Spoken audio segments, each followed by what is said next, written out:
shortly. All right, welcome to Oceania Dairy. I'm Shane Lodge. I'm the Supply and Environment Manager. I'm part of the senior leadership team. And I'm going to talk to you today. And I've got Chrissy Williams. She works with me. And we'll have two others joining us shortly, two QA people who will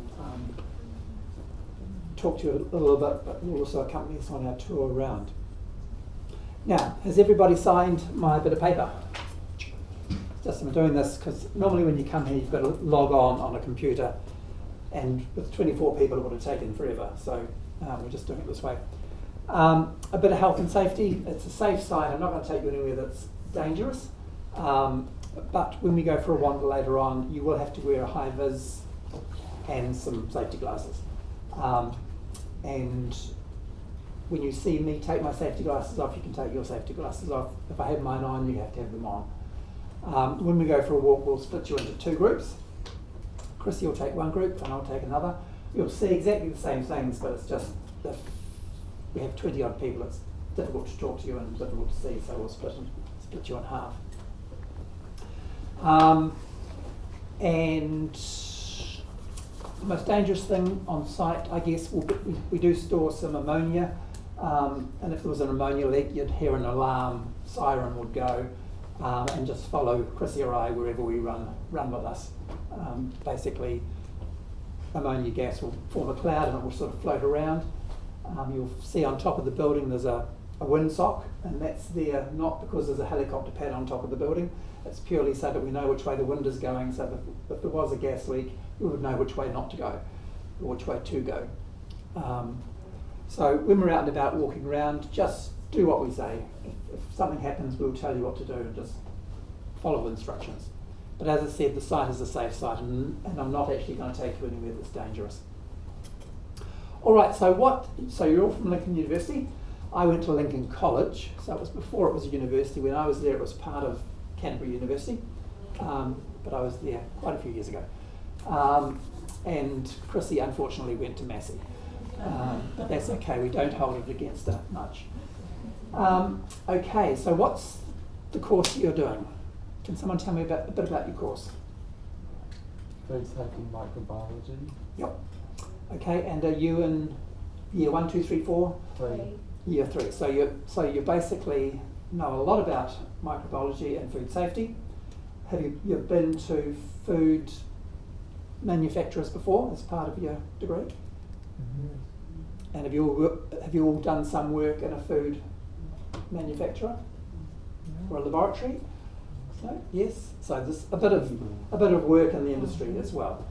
So I'll talk to you about the dairy industry and what we do here. We're a dairy factory, and New Zealand has a number of dairy factories. We're quite well known around the world for making dairy products, and of course making dairy products so that we can get them into a whole range of countries around the world means we have to follow a whole lot of very strict guidelines and rules, Ministry for Primary Industry rules, etc. But a whole lot of very sensible food safety practices on site as well. So what we do here, you'll find, is done on a lot of other food places in New Zealand. We also have on site here a laboratory where we test a lot of the products we make here, and we have quite a few ex-Lincoln students working in the laboratory as well. Okay, so what I thought I would do, I'll just do a quick spiel about Oceania Dairy, who we are, where we're from, what we do, and then we'll talk a little bit about some of the systems we have in place, focused on food safety and quality. And as I said, we'll have a couple of other people joining us shortly who actually work in the quality part of the business. And you can ask them some questions, they'll tell you about their role. Then we'll split up and we'll go on a wander around the site, and I'll just sort of point out various things. Because we are late in the season, not all of our plants are operating at the moment. Some of them are, some of them aren't, but we'll talk about them as we go around. Okay, so welcome to Oceania Dairy.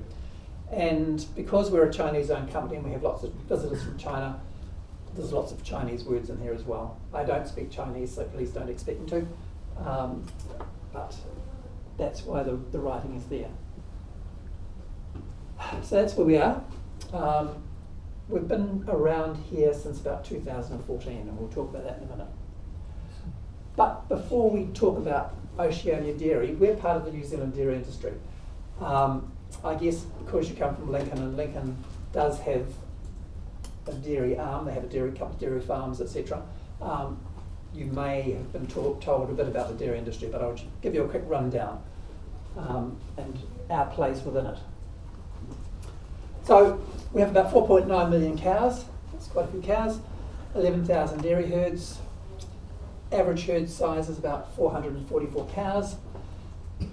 Oceania's average herd size is about 700 cows, so we're actually bigger than the average. We're a tiny company, but our suppliers are larger.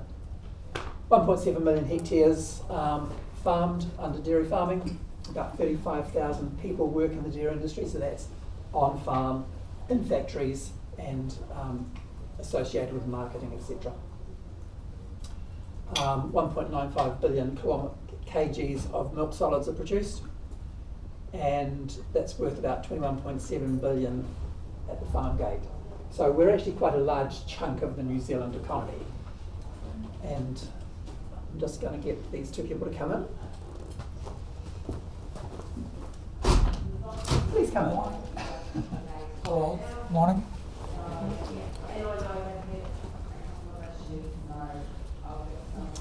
And I'll just introduce you to two of our quality people, Sam Munro. Hello. And Hello. Lucky. You can tell them your full name, because I can never pronounce it. Sri Lakshman Kumar Kundaram Sundaratnam. It's a bit longer, so Lucky.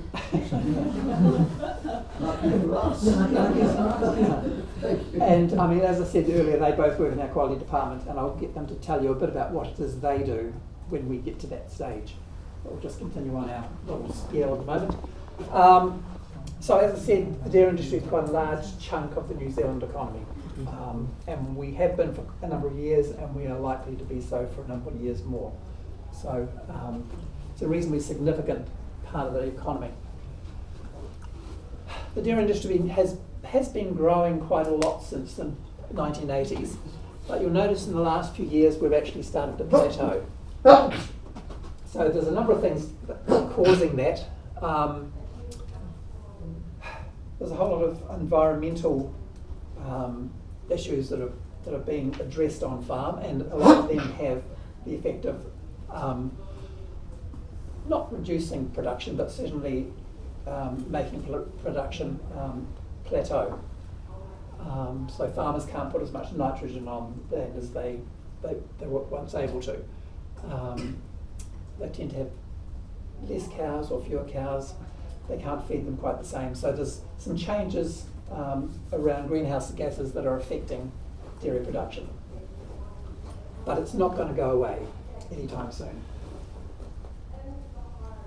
Okay, as I said, we've been around since this company on this site since about 2013.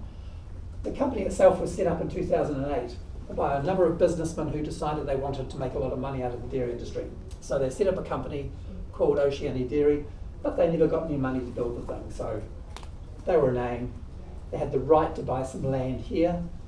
And then in 2013, Yili, who is China's largest dairy company, they're the 5th largest dairy company in the world, slightly larger than Fonterra, they decided they wanted to invest in New Zealand. They bought a lot of dairy products from New Zealand, and they still do, but they decided they wanted to be able to say that some of their products, they controlled it from farm through to the customer. So that was one of the reasons why they invested in New Zealand and decided to buy Oceania, the company name, and the right to buy the land here.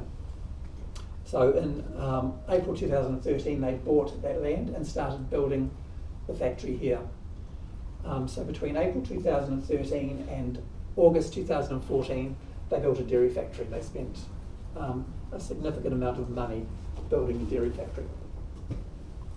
And in fact, they spent $236 million over those 14 months to build a dairy factory here on site. And they built it to make a range of milk powders to send to China. So all our products that we make certainly initially went to China. And 5th of August 2014 we made our first little bit of powder, and we've still got that bag somewhere. So in that 14 months it went from a green pack to a factory that was able to make milk powder. And what did we build? Okay, we built a 10-ton per hour dryer, so a dryer that's capable of turning milk into powder at about 10 tons per hour. Can make about 47,000 tons of milk powder a year. We tend not to make that much because we make different kinds of powder that take more milk or less milk depending on what we're making. So we can process up to 65 to 70,000 litres an hour through that dryer. So we can make whole milk powder, we can make skim milk powder, we can make a range of specialty powders, we can make infant formula, we can make anhydrous milk fat, which we don't but we can, and we can make ultra high temperature milk. So there's a range of products we can make here. And we currently employ just over 400 people on site. When we started, we had about 79 staff in 2014. So we've got 77 farmer suppliers. So all those 77 farmers are within about 50 kilometres of our site. Last year they produced about 272 million litres of milk. Average farm has about 700 cows, and they range from about 350 to 2,000 cows. So that's our supply base. We pick up about 1% of New Zealand's milk. So Fonterra picks up about 85%. We pick up 1%. So we're tiny. We're tiny, but we're good. So very, very confusing map, but basically a factory's here somewhere. Our suppliers don't quite get to Timaru, and they get down south of Oamaru. So they're all within that sort of 50k radius, which gives us some benefits in that our milk collection costs are much lower than most other dairy companies in New Zealand. In fact, all other dairy companies in New Zealand.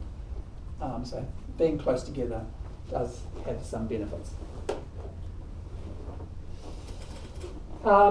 So we operate under a government-approved risk management program, so every dairy company does, and all my dairy farms also operate under a risk management program. So this is the system that the government has in place to make sure that companies and farmers that are producing products for manufacture for export or even for manufacture for sale in New Zealand meet a whole wide range of national and international standards. So all my dairy farms must comply with government regulations. They have to meet animal health, animal welfare, environment, food safety, milk harvesting, and construction things about their farm dairies, how they build the thing. And they have to be audited at least once a year.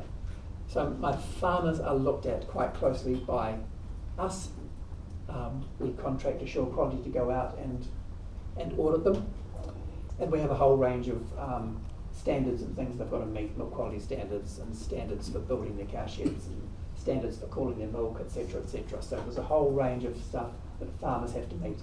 And it's all focused on meeting government requirements or overseas market requirements. So as part of that, we expect our farmers to have on-farm quality management programs. So we expect them to have systems in place to help them meet all the standards. And so it's those systems that we audit when we go out to farms. So it's the same sort of thing that we expect to have on site. We expect our farmers to have those same sort of standards and systems.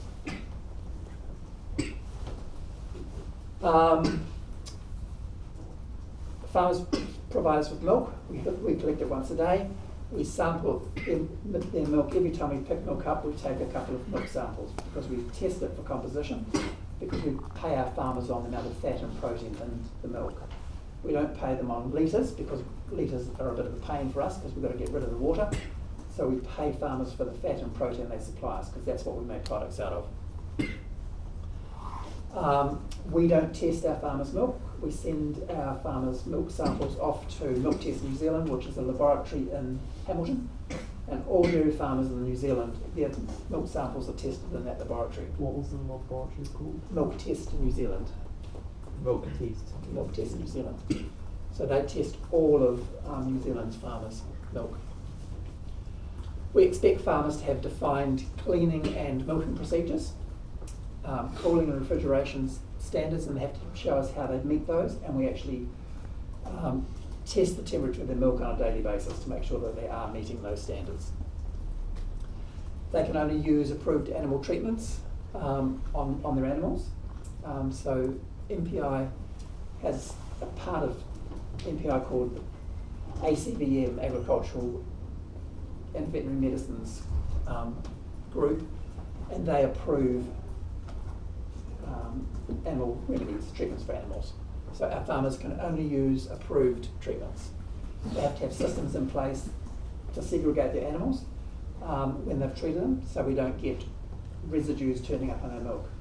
So there's a whole lot of things my farmers have to do before they send us milk. We also expect them to record a whole lot of stuff. Recording's a big thing. At a factory and on a farm, we need to know what it is they use to clean their plant, what it is they've fed their animals if they bring it in off the farm, treating animals, diseases the animals might have had, what treatments they've treated the animals to get rid of the diseases. We also need to know where their stock are, when they move them off the farm, when they move them back again. There's a whole system of recording that farmers have to meet to supply milk to a dairy company in New Zealand. And again, it's all to do with food safety. Our farmers basically, if you compare my farmers' milk quality standards to just about to every other dairy company, we're better than most. Part of that is because when we pick milk up from the farm, it gets delivered here within an hour. So it doesn't sit in a tanker being carted for 3 or 4 hours before it arrives here. So that 50k radius I talked about earlier has some definite benefits as far as milk quality is concerned. And we process things rapidly. Once it arrives here, it gets processed quite rapidly through the system into whichever product we're putting it into. And we'll talk about that when we're wandering around.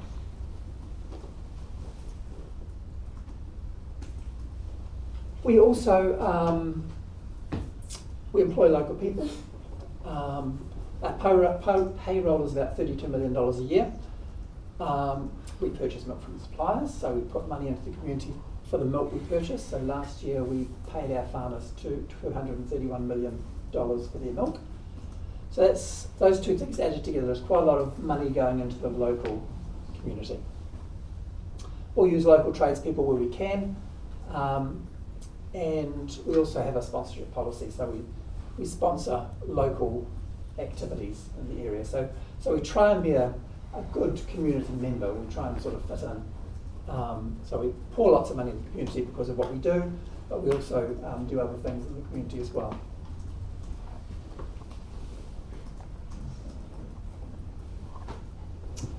As I said, we produce 272 million litres of milk. Now in New Zealand, we tend to not produce milk over the winter. Cows calve in the spring, and the milk curve follows the grass growth curve. So that's how New Zealand produces milk, which is cheaper than most other countries around the world. This is last year's. The blue line is our budget. The red line is our actual. So all in all, we actually met budget last year, but the milk didn't come in quite like we planned, but very close. You'll notice that we actually do produce some milk in the winter. So we have 10 dairy farmers who calve some of their cows in the autumn, and they produce milk, which is what we use to process UHT milk through June and July. So we have a small number of farmers who supply milk in the winter. Now some dairy companies in New Zealand don't do that, so their milk curve goes down to zero at this point and comes up. But all dairy companies in New Zealand have a curve which looks very similar to ours because it's all designed on meeting the grass growth curve. And New Zealand's grass growth curve is very similar from one end to the other. Okay, So that's a bit of a picture of our site. When we built our site, we built everything that way. We didn't build that. So we built that. So we built a dryer, an administration block, we built the boilers and everything you need to run a dryer, and we built a small dry store and a small laboratory. That was in 2014. 2017-18, we decided that, our owners decided that they wanted us to start canning infant formula on site, so we built a canning and blending plant. They also wanted us to make UHT milk. This is the long life milk in cartons, so we put in the UHT plant. At the same time, we needed some more dry store space, so we went from this little 7,000 square metre dry store to a 28,000 square metre dry store. So it's a reasonably significant increase.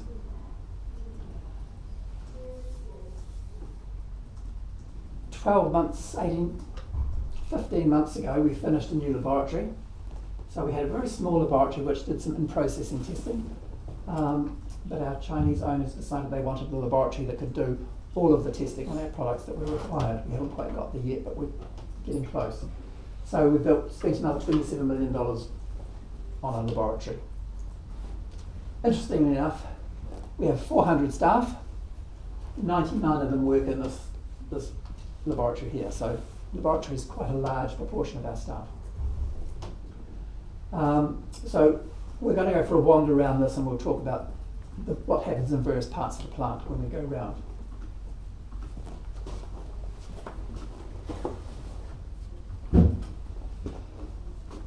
So our owners have a vision to be and be recognised as the most trustworthy, healthy food provider around the world, or words to that effect. And their investment in New Zealand basically supports that vision because of the types of products we make here for them. They go into China, and some of the ingredients we send into China get onto products which they send into countries around China.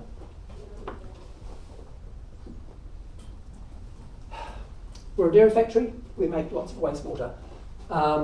So we treat our wastewater and we spread it onto about 272 hectares of land around here.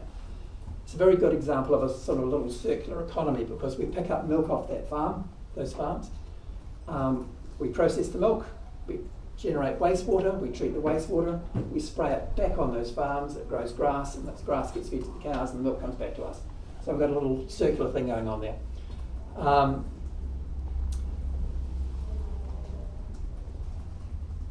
We don't actually have a collection arm of ourselves. We're very good at making milk powder and milk products. We probably wouldn't be very good running a milk transport company. So we actually outsource that. There's a local company in Timaru called Hilton Haulage, and we contract them to collect our milk. So we focus on what we know we can do well. We don't do other things. That's just a picture. Plant in the background. This is our neighbour picking up grass that's been grown with our wastewater. This is part of our little circular economy. And I guess the reason why Yili came to New Zealand, there was a number of reasons, but New Zealand has a very good reputation globally for efficient milk production and premium quality of its dairy products. So Yili, as I said, bought a lot of products out of New Zealand, but they bought into New Zealand because of that.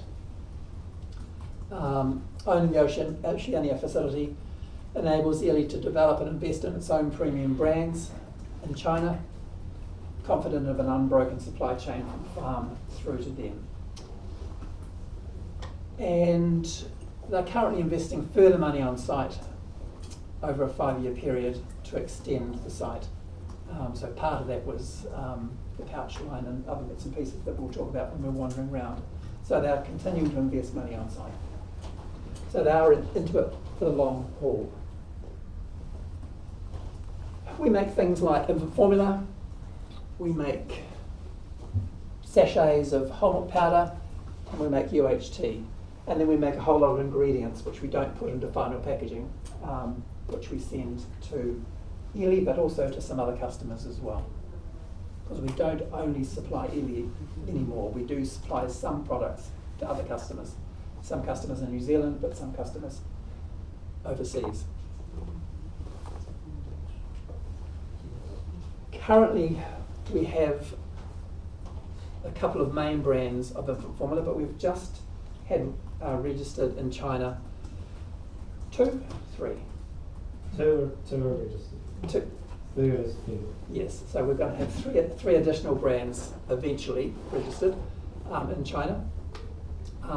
And so those brands may continue, they may not, it depends what new brands do. ODL is the first company in New Zealand to be re-registered with China to produce infant formula for China. All companies in New Zealand are just going through a process to be re-registered. We were the first one to do it. So we're the only one at the moment technically able to start supplying infant formula to China. That'll change over the next few months as other companies get registered as well. And that was rather a big deal. It took a lot of people's time and effort to get there. So we also have a UHT plant. UHT is basically milk which is heated to high temperatures to sterilise it, so it will last for up to 9 months without refrigeration, as long as you don't open the packet. All of that goes to China.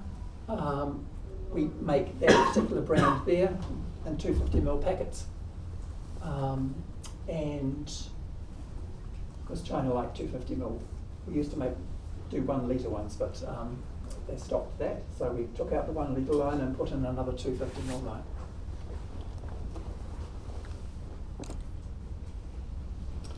So while most is intended for export to China, some is exported to other companies.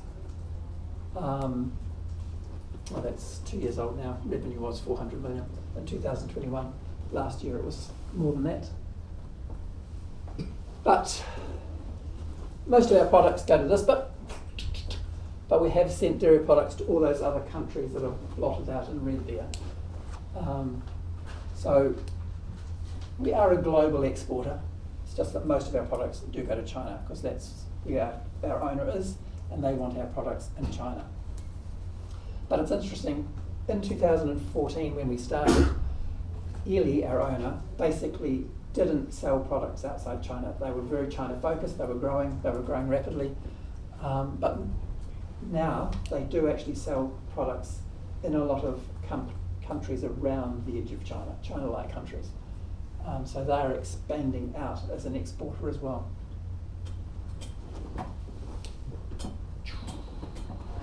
So in 2022, we produced about 34,000 tonnes of milk powder and 31,000 tonnes of UHT. And there was about 5,000 tonnes of canned infant formula and pouched whole milk powder as well made in that year. Now some of that milk powder were ingredients, some of it was finished product that ended up in pouches, but there was a whole range of ingredients and nutritional powders that we sent overseas. So they're the sorts of things we make. And I guess because of this thing here, infant formula, the systems we have in place on our factory are somewhat tougher than you might find in a dairy factory that made butter, for instance, or even cheese. Because it's going to infant formula, the standards you've got to meet are tighter.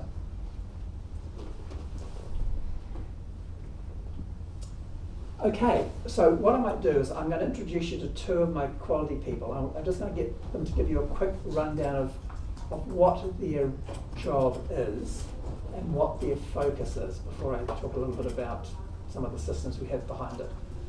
Sam, can you come and introduce yourself? Sure.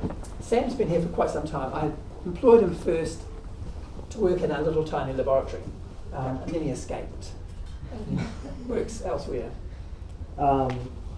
So I started in the lab and I've worked through most departments at ODL now, but I've ended up in quality. I'm in charge of our infant formula production and our finished goods powders production. We make infant formula We do make adult formulas. We don't have any brands currently, but we'll probably look bringing on 1 or 2 soon. And we also make 1 kg pouch skim and humble products. As Shane said, the standards for it are quite tight, so we have full pathogen monitoring in the form of swabbing weekly. We do product contact swabbing. We have control. We don't allow water in our plants. We have air monitoring. We have red line procedures for coming into the plant, so everything is controlled from people, the equipment they bring in, all the foreign matter bringing in is tracked, all the foreign matter in the plant is tracked on any given day that we're producing. We have hygiene schedules where everything must be cleaned daily for red line and then as per production for the equipment and the environment. We're currently in the process of building a new pouch building, which you'll see when we go, assuming we're going through the walkway. Yep. Unfortunately, production's not running today, so you won't be able to see that, but I can talk you through it. And then we're also in charge of all of our verifications of the plant running. So I've got a team of QAs. When plant is running, we'll be down there helping them out, make sure that everything is as per it should be. And then after production, we're also reviewing all of their log sheets. That covers all OPRPs and CCPs, so operator verifications and critical control points. For us, it's just our X-ray as a critical control point, so every can that is produced here goes through an X-ray to confirm there's no foreign matter in it. Same with our new pouch building. So we've got pretty tight controls over all of our production, over our people, our environment, and then also we have 2 process manager and a plant manager that are also there to support us in implementing any new quality standards that we have to meet. So I'll also be in charge of any new standards coming in through MPI or China that involve infant formula and implementing any changes required for those, plus customer requirements within our production process. Any questions? When we've wandered around and we've come back, you might have some questions for Sam. We've talked about what we do on site. But as part of the QA team, Sam's role is quite critical because to get products off-site and out of the country, we need to be able to prove that we've met New Zealand requirements and, importantly, the requirements in the country that we're exporting things to. So that's a large amount of what the QA team do, proving that we do what we say we do and that we meet the requirements that we're supposed to meet. And we're also part of the follow-up if we have any customer complaints. We'll do traceback work through our verification processes to show that anything we've put into the product was safe, because we're in charge of releasing all ingredients to go in the plant, and also in charge of ensuring that any of our main base powder coming from Lucky's dryer is also safe for our product. Informing is very critical for safety. If anyone our age got sick from a product, it's probably unlikely to make the news. But if someone gets sick, if a baby gets sick, they're also at risk of dying, and that will definitely make the news very quickly. So we need to make sure that our product is very safe for the end consumer. So a lot of what we do is focused on that, making products safe. And some people will say we go over top, but in fact we don't. We do what we need to do to ensure that it's safe. I think I'll let Lucky take over. Okay. Thank you, Sam. Hello, Lucky, nice to meet you. I was once in your place, which is quite interesting. Long time ago, it looks like. 8 years ago. So I look after the dryer plant. I'm the powder quality manager. I look after the plant quality team in the dryer plant as well as packaging and ingredients team. So we've got about 100 ingredients going into the dryer plant, feeding up the beast. Starting from raw milk, as Shane mentioned, water, quite a few vitamins, micronutrients, minerals, all that ends up into the infant formula cans, as well as the 25 kg bags that we put out to our end consumer. So there's a lot of process involved in it. As Shane mentioned, we've got our RMP, Risk Management Program. We've got New Zealand Legislature starting like a hierarchical pyramid. We've got HACCPs. Most of you will be familiar with the terminology. Hazard Analysis Critical Control Point. We've got CCPs, prerequisite programs, quite a lot of food safety culture, quality systems, quality assurance, quality control, looking after the safety of the product that we make. There's two different teams. We've got the quality team in the plant, quality team and quality packaging and ingredients team, as well as we've got the process managers in the plant looking after milk treatment, packaging, as well as dryer and evaporators. You might probably have a bit of a nosy around that when you go for a wander. All of this collaboratively put together puts out quality product out there. As Sam probably mentioned, we provide them with the base powders. They put into the small cans. We call it complex base powder. It's got premixes in it, vitamins, minerals, as well as other ingredients put together as well.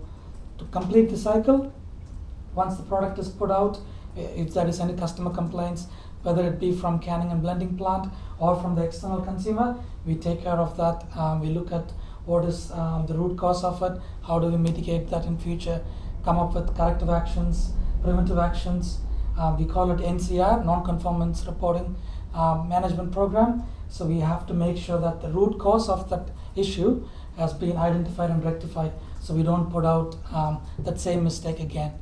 So yeah, it's quite a complex nature. As Sam touched as well, there's a lot of regulatory standards involved in it. We've got to meet air quality, pathogen management program, all other prerequisites like water management, approved suppliers, for example. We have 100 ingredients. We have to make sure that all of those ingredients that are being supplied to Oceania Dairy are from an approved supplier. So we don't get any other ingredients from a shop, for example, and use it. It'll have to go through certain approval process, and it'll have to be approved for supply to Oceania Dairy. So there's quite a lot of complex regulatory standards that will have to be met. To make infant formula, as Shane mentioned, that 50-kilometer radius is very beneficial for Oceania Dairy to meet milk quality standards. To make infant formula in the dryer, there is something called infant formula notice. We'll have to meet raw milk standard that will have to be less than 72 hours of age to make the infant formula. So there's quite a bit of standards involved in that as well.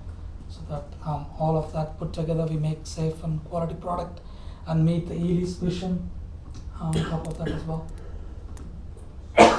So how many quality people do you have on site? So I've got 7 people in my team. 5 of them are working in packaging and ingredients team. We release the packaging, 25 kg craft bags release, as well as the 100 ingredients that goes into the plant. And I've got 2 plant quality officers managing the plant quality for daily production. And Sam, how many do you have in your team? I have 3 in my team, just all QAs. Yep. They're all in the plant. We can do our own PMO. Yep. So in our quality team in total, we have 23 people. So the quality team not only look after the things that Staffs.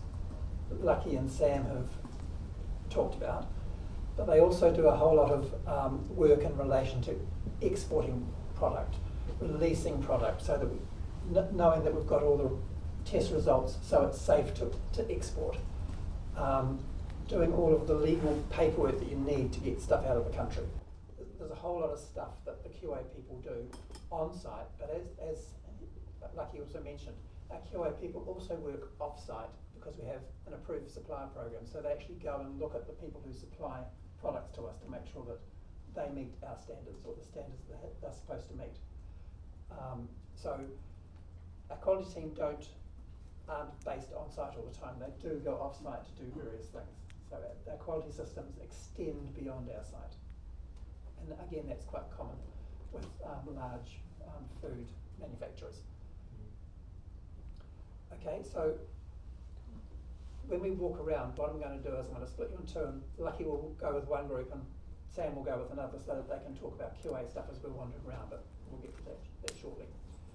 The other thing that they both mentioned was a thing called hazard analysis. The dairy industry in particular, and the meat industry are very much based on hazard analysis. Does anybody not know what hazard analysis is? Has it not come up in your discussions at any one stage? Good, no hands up, excellent. So everything we do here on site, whether it be on the farm or in the factory, is covered by a hazard analysis program. Where we've actually said, okay, what is it we do? Let's write out, flowchart every single thing we do to make product out the end. All of the things coming in, whether it be raw milk or other ingredients. So we've gone through that process. We've then said, okay, these are the steps we do. What are the hazards that could attach to those steps? So we then listed all of the hazards we could think of. And hazards, and particularly those focusing on food safety and quality. And then had a list of hazards. We then said, okay, what do we do to minimise those hazards or remove them or eliminate them? So we did that. And then, are there any things that we haven't eliminated or removed? And then we had to say, okay, what do we do about these? So we then had to put in place things to sort of control or eliminate or minimise those things. So I mean, that's the hazard analysis process. And that's the process we did for our site. Our manufacturing process, our purchasing process, our raw milk process, all those processes. And out of that fell a dairy factory that you'll see over there, which has in place systems that control everything that comes into it. It controls the air in it, it controls the hygiene in it, everything that potentially could affect food safety and milk quality is controlled by a system. And that's the level of detail we have to do to be approved to export product out of New Zealand. Even if you're a manufacturer making food for New Zealand, you still have to do some level of that. It may not be quite to the same level that we have to go through, but you still have to do that same process. And it's definitely recommended that you do, and you do it well. So I can't reinforce enough that hazard analysis does control food safety and quality. It allows you to make sure that what you're making is A, what you think you're making, and B, it meets the standards you required, and C, it meets the government regulations. And all those things are really important. We don't want to upset customers, we don't want to upset the government, and we just want to make things that flow out of the country well. And the whole hazard analysis system helps that. In fact, it's critical to do that. Okay, any questions about what I've talked about so far? And I'm sorry, I know I talk fast. And I chatter away. Okay, so what we're going to do now, Chrissy's going to go and get some high vis. I'm going to split you in half. So basically, everyone on that side of the table is going to go with me, and everyone on that side of the table is going to go with Chrissy. I'm going to get some high vis. You need to wear it, and you also need to carry some safety glasses. Now, for those of you who have got glasses on, I've got some really stunning looking ones which go over top. So those with glasses need those ones, and those without glasses need more standard looking ones.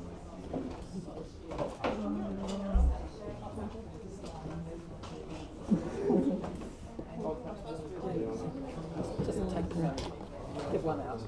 Okay. Cool. That's right.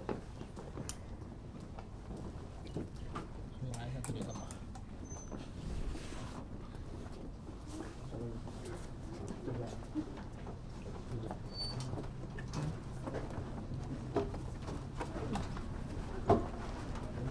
Thank you. Ow.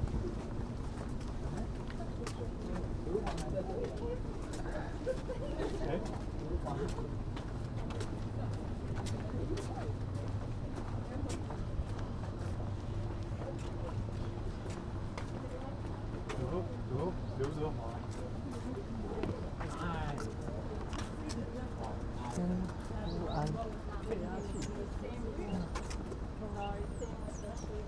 lab, and now compared to what we've got now, you can't compare the investment.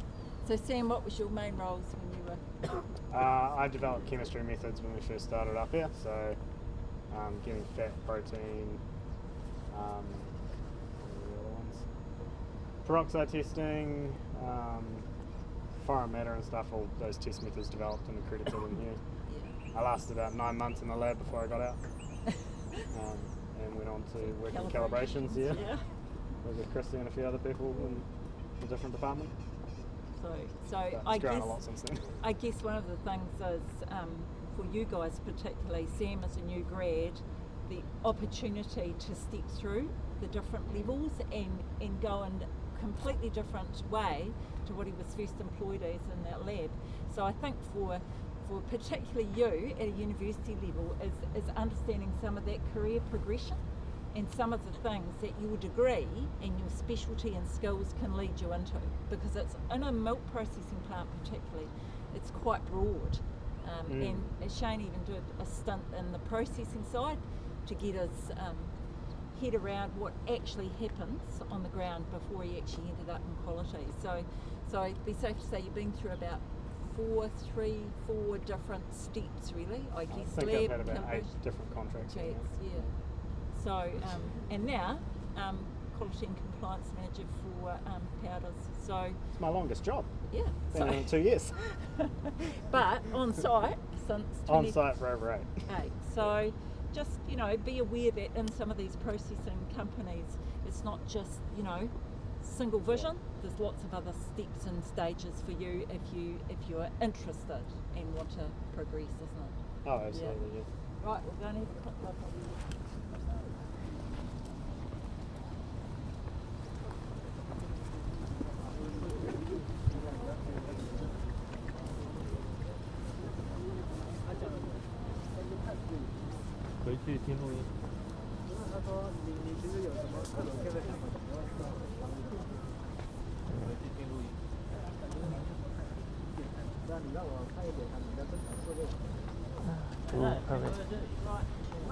Sunglasses on tape. 好了，原料罐嘛，他把那个原料摆扔到这里来，然后对，哎，不是有这什么干爆法吗？ Can I get you to... OK。 I'll speak so.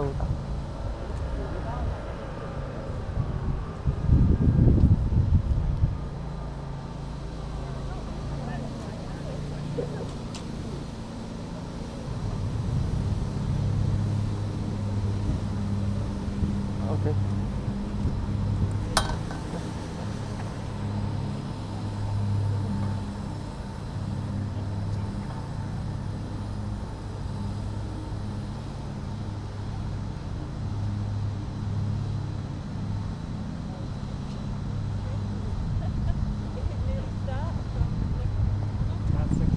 About 6 o'clock. It's a wee bit of a trail down here. By the time you get back on the bus, you're a bit over. So, just I guess from this perspective, one of the things, we actually have another plant on site that Shane didn't actually mention, or I might have not been listening, but we've actually also got an AMF plant and hydrous milk fat plant. We don't actually operate it and haven't really operated it much for 3 seasons probably. Yeah, at least. And that's because the cream that it uses, we can actually make more money by actually selling it, and the majority of it goes to Westland. It goes over there to go through the butter plant, most of it, or through the UHT plant. So that, and it's just, the commodity prices, obviously if you take an interest, probably not, in global dairy trade, every second week you see the different commodities and what they're selling for, and the reality is that AMF at the moment is not selling for as much, so we can make far more money by exporting all that cream. And a lot of it goes over the Arthur's Pass in a tanker, and it costs probably around about $3,500 to send that tanker over there, but we're still making a profit on it. So it just shows the variability in commodity trends globally. So when the milk comes in, we've got a tanker sitting in there at the moment. We'll talk a little bit more about what we do with that sampling of that tanker. It comes in, pumped in, so you can see that we have got some LEDs up there that are just new to signal where they go, and the UHT milk, we have that separated off simply because we have two certifications of milk here on site. So one is grass-fed and one is non-grass-fed. So we've got a grass-fed standard, and that milk goes exclusively into grass-fed product. So when the dryer's on grass-fed product, we've got to do something with that non-grass-fed milk. Now that non-grass-fed milk just doesn't quite meet the standard of 95% grass-fed.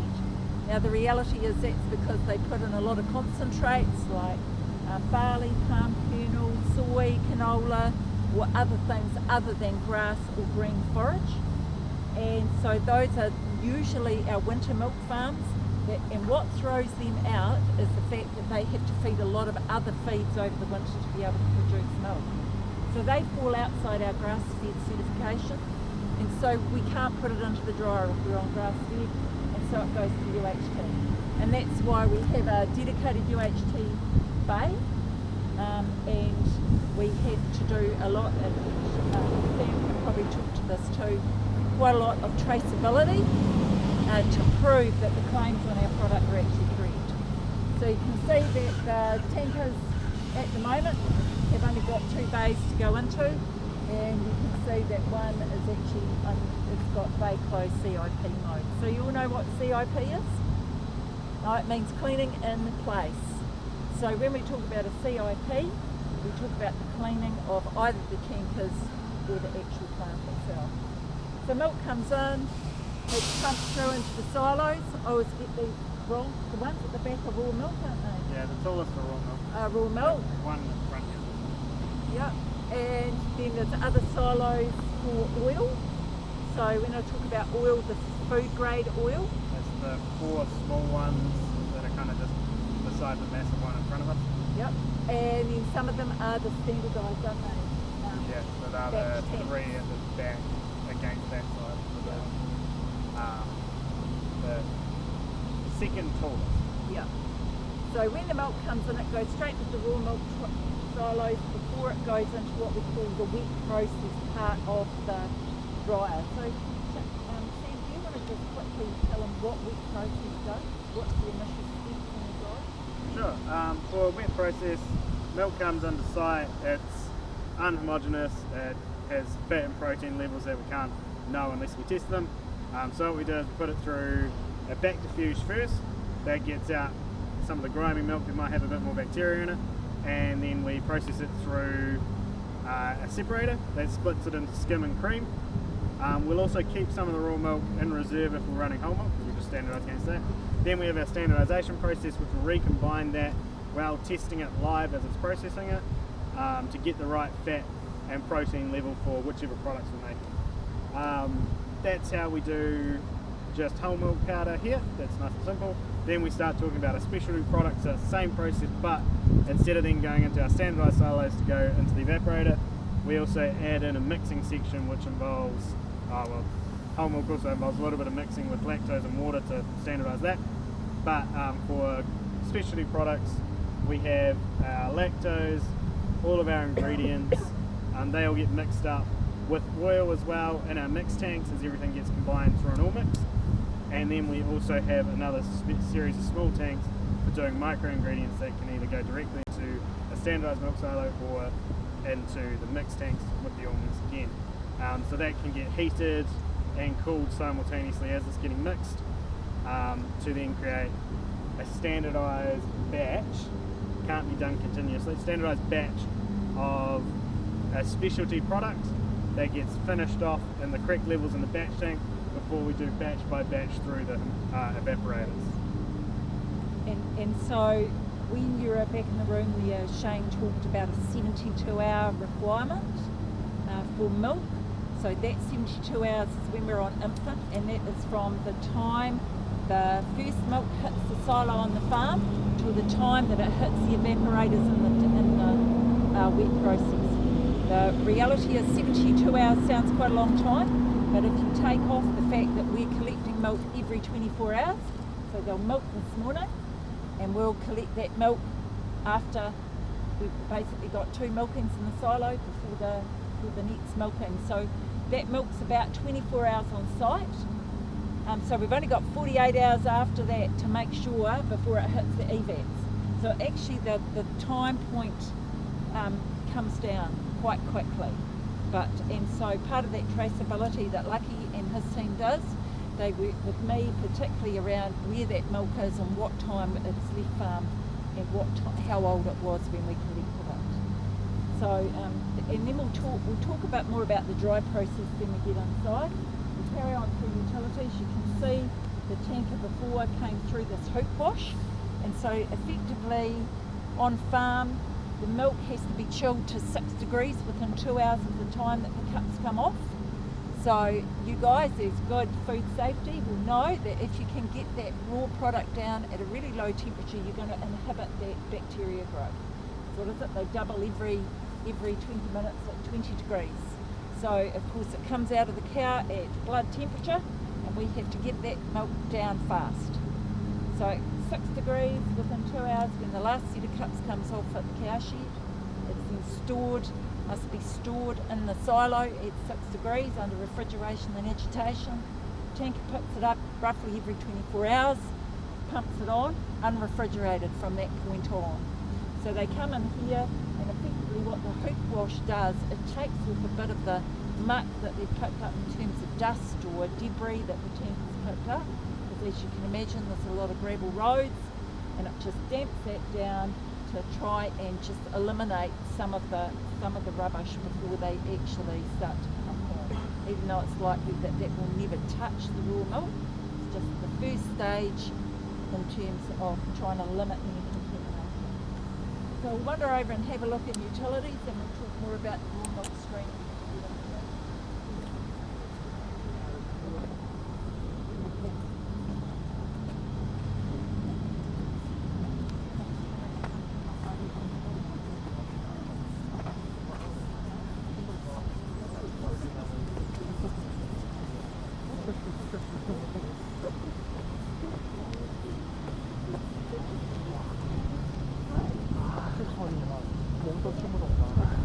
우와, 能咋弄？就看你这个还亮红灯吧？啊，没亮灯，没亮灯，这应该有，没有吗？亮着了。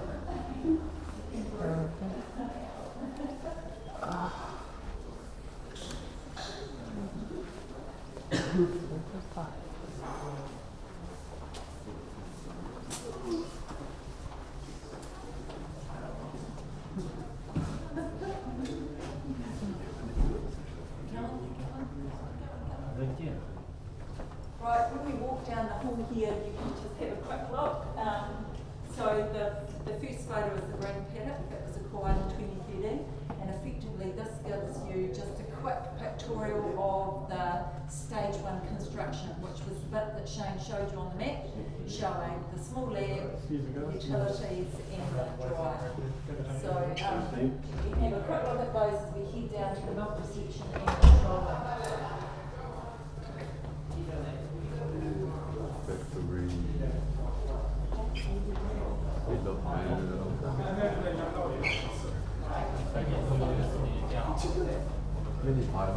啊，刚刚躺在那个电柱里面的。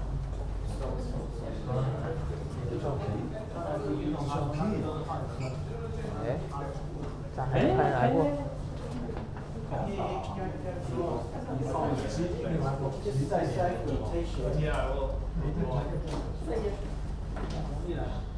You're not working it. You're not working it. You guys keep coming through a little bit so that you can come a bit further in. It'll be really good. 这车是啥？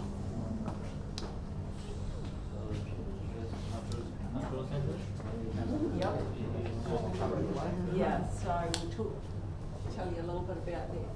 So this is the utilities control room, and so as I said to you before, what they cover is everything on site: power, maintenance, wastewater, potable water, steam.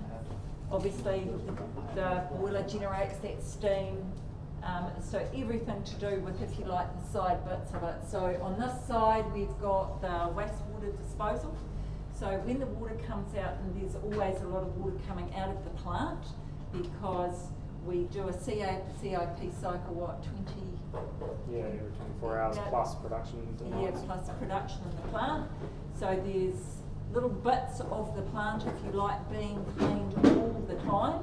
And then we have major, what we call the full CIP on the whole dryer cone. And that's, what is that, 15 days roughly? Yeah, if we're running it for formula 1 month at home, but Yeah. pretty much always now. Yeah, 15 so days, so that's the one that generated a large amount of wastewater, and you may not have seen it when you came over, but next to the silo pads there's a major sump where all of that wastewater comes in. So it comes out of the factory at quite high pH, obviously because of the alkali detergents that we use through CIP. Goes into what we call the pre-treatment or pre-DEF tanks, comes in, goes through a DEF plant, which effectively slugs it with acid to bring that pH down, which helps to float off the fat and protein that's left in that wastewater. And so that wastewater goes through, it's like a big scraper, scrapes off that sludge, wastewater goes into the treated tanks, treated wastewater tanks, and the sludge goes out to the DEF tanks. And that sludge goes off to pig farmers. So it has about a dry matter of around about 14%, and depending on the products we're on, it depends how much fat and protein's in there. So when we're on full production and going full noise, probably every 2 to 3 days, we're sending away about 20 cube of fat and protein. So it's a direct loss really, because it's unrecovered product that we have to get rid of. So these guys then have to do something with that wastewater. So up to 1.2 million litres a day sometimes, depending on where we are in the season, and that goes out through these wastewater pivots. So we are controlled obviously through ECAN quite strictly on what we can and cannot do with that wastewater. It is becoming an issue for us. Any more expansion on site, we would not be able to cope through this system. So as of April, we received resource consent 2 years ago. We're just letting the contracts in April for an Ocean Out 4, which is going to be built and commissioned in about September 2024. So that will be a huge advantage to us in terms of being able to be far better at our waste disposal, because as well as the DEF plant, we'll have a bioreactor on site, which is basically, in very simplistic terms, a big bacterial fermentation chamber, effectively, and that will burn off a lot of that, more of that fat and protein. So the wastewater stream going out to the ocean will be far purer than what we're actually putting to land. Contrary to public perception, wastewater disposal to land is quite sustainable and is actually quite a good use of that wastewater. It's just simply under the fact that there's just not the land available for us to be able to do that. So that's one of the roles, is the wastewater. Over behind Sam there you can see all the screens for the boiler as part of it. Generating steam is incredibly important. We burn about 7 tonnes of coal.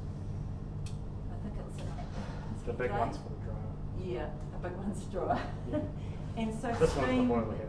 steam creates the heat that dries the standardised milk effectively, and it also provides the heat for the thermalisation of the milk at UHT. When we go down for annual survey on the coal-fired dryer, which is every year, it has to go down and be maintained, then we switch to a weak diesel boiler which sits outside UHT. So we don't use that diesel boiler for much more than about 60 odd days. Anything else on the steam? We're pretty... So the big pipe bridges... It's real cold when you don't steam out in the plant. That's How's the HVAC as well? How's all the HVACs, and so really steam is really important.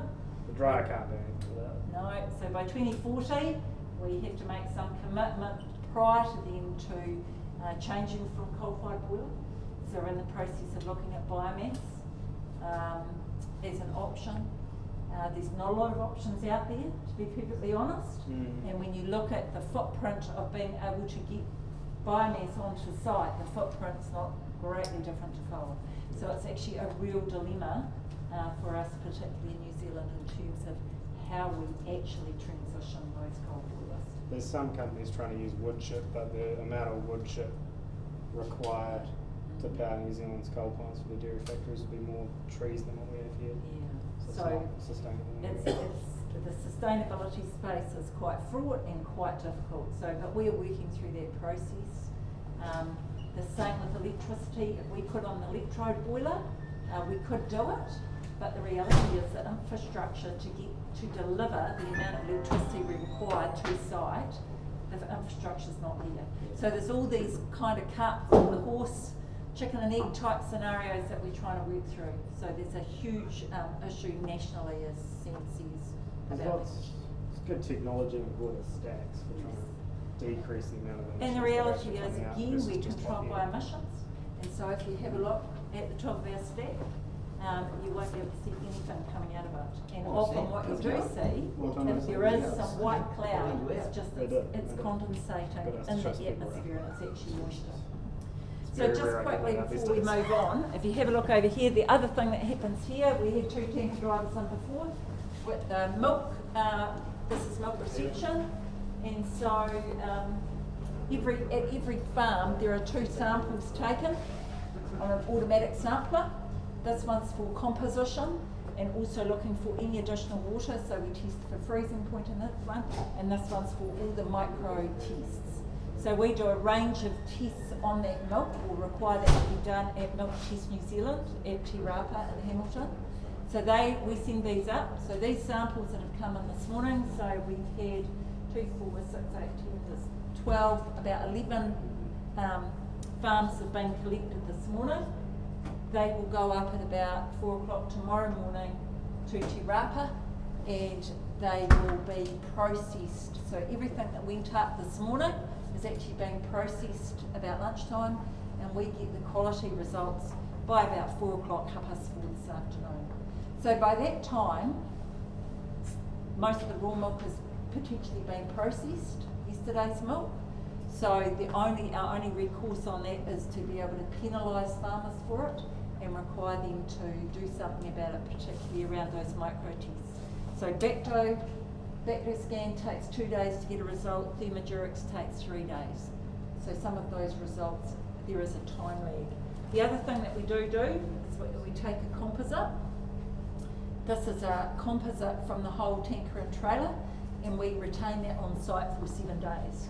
So if there's any major problem with milk in a given day, we can go back 7 days and double check and test that.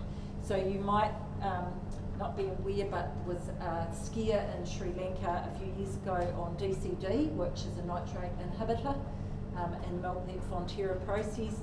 And so what we actually ended up doing, we tested those pink samples every day as part of our industry good to make sure that there was nothing in the samples.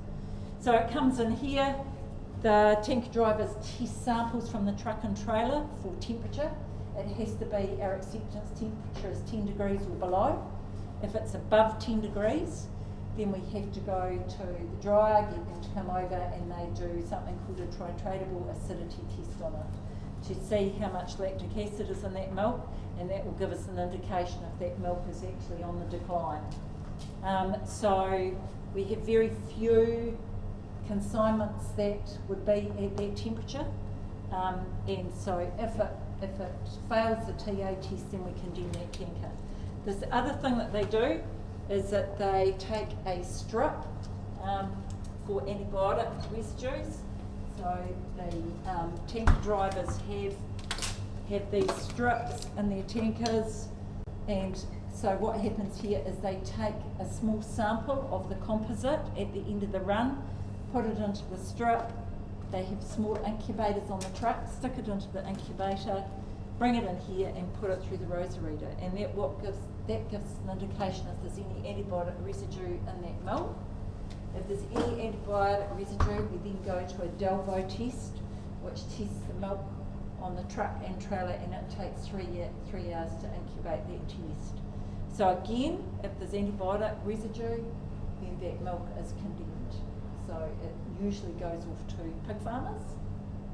It can go through the DAF, but usually we have the ability to send that off. So those are our first, if you like, our screening tests before the milk is even unloaded off the tanker. Antibiotics and temperature are the two key ones. So any questions on that? Tony? No. All good? Righto. So Tony's boiler today? Yep. All going well? What are we burning now? 7? Depends. So one EVAP at the moment, so we're burning around what, 6.5 tonne an hour. When we go to 2 EVAPs, and UHT are using steam as well, 8.5 to 9 tonne maximum. Yep. So a wee bit. And Robbie's on base water and dash sludge and everything else beside water. That's the one. That's the one. So yep, runs 24/7. These guys are on 12-hour shifts, 6 till 6. And so when we go down in this end, everything goes down. It's all over. No steam, no water, no HVACs.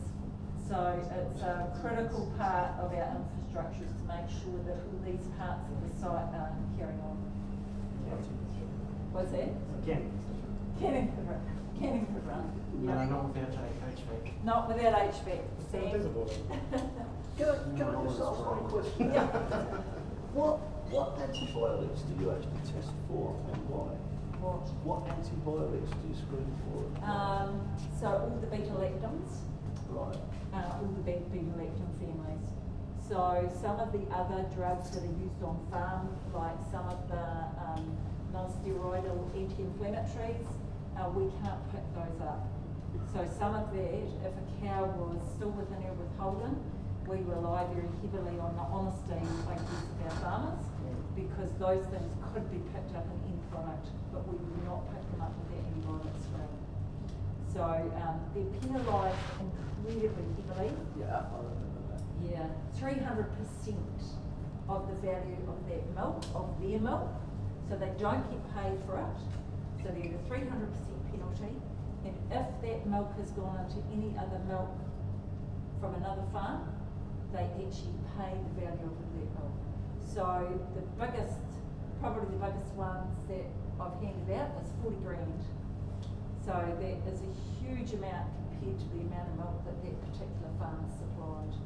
So there's a huge disincentive, and I have to say, hand on heart, our farmers do not like sending in poor quality milk. It's actually, they take a lot of pride in the product that they produce, and usually when I ring them to say that they've got something wrong, there's usually a lot of swear words. Most of them are 4 letters, and it's not actually channeled at me. They always are so frustrated that either someone on the team made a mistake or they've made a mistake. So they take huge pride in making sure that the product that they send, and that will be right across New Zealand, across all companies. It's not just the financial penalty, it's just the fact that they pride themselves on producing, good quality product. But yeah, all the beta-lactams. Yeah. I'm a little bit curious. I'm sorry, and the Delvo will pick up Ceflo, what the final word is, I can only think of the brand name. Cefalo? So dry cows, dry cow food. Yeah. You seem to have really good lab facilities on site, but you still send samples away to milk test in New Zealand. So I'm curious about that. Yep. Why that? It's a really good question. So all of Fonterra's milk samples, Westlands, Tautoas, Sinalays, Atara Valley's, Denones, all of us, every single company in New Zealand sends it through Milk Test New Zealand.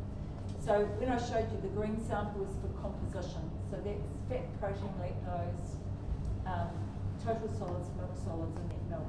We pay on milk solids, so we have always said that we would always send it to a third party, because the farmers, that figure that comes out of milk test is what we pay on. So it basically leaves us a step back from that financial burden. Also, we penalise them for downgraded milk, which we impose a penalty. So we impose a penalty based on the information that Milk Test NZ gives us. So otherwise you could be held up and said, well, how do you know that your process is on site? You know, actually milk price is, you know, really high, so we think that our composition should look a little bit different. So it actually gives us just that separation between financial remuneration and penalty. And that's one of the reasons. The other reason is that Milk Test NZ has all of the equipment, highly specialised, all barcoded. They've got great traceability, and they're right at, I guess, the cutting edge in terms of milk analysis. And it's also cheaper. And it is cheaper. Yeah. So all the vials, all the transport, all of that is in the bulk cost. So Sam obviously coming out of the lab, got a good understanding of the cost of doing A reference method test here might cost, for fat and protein alone, $160. Versus milk test samples, $10. Yeah. Hardly anything, but that's based on volume because they process so much they can charge. They just have an automated machine that just goes pop, pop, pop, pop, pop. So I mean, roughly 10,000 farms in New Zealand. So you know, roughly ballpark, because 10,000 individual samples, green, yeah. And they would be set up to test for adulterants, right? So, you know, your melamines and urea and all Yes, that. yeah. So now and again, there's other things that the plant might say to us, can you test for? So for example, something that we've just been doing is getting nitrates done on milk. So we get all the nitrates done, aflatoxins. There's been a few other issues with B series in the plant.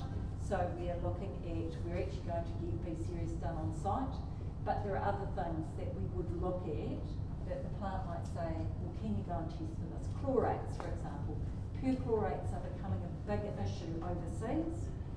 And so we're now testing milk for perchlorates, and we just get Milk Test to run a screen over a couple of days and make sure that they cover all of our supplies for perchlorates.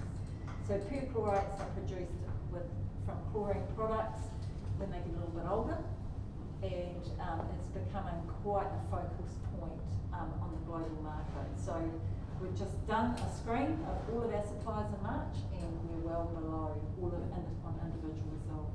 So it gives us that flexibility. We can put it through here, or if there's something different, we can send it through Milk Test. They may actually outsource it to Eurofins or Food Lab Pacific or one of those other organisations.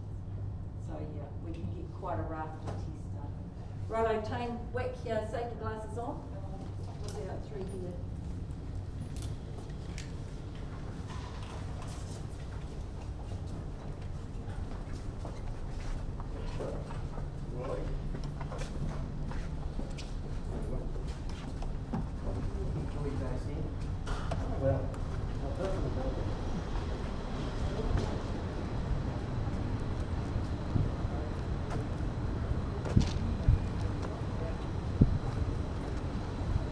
那有没有录？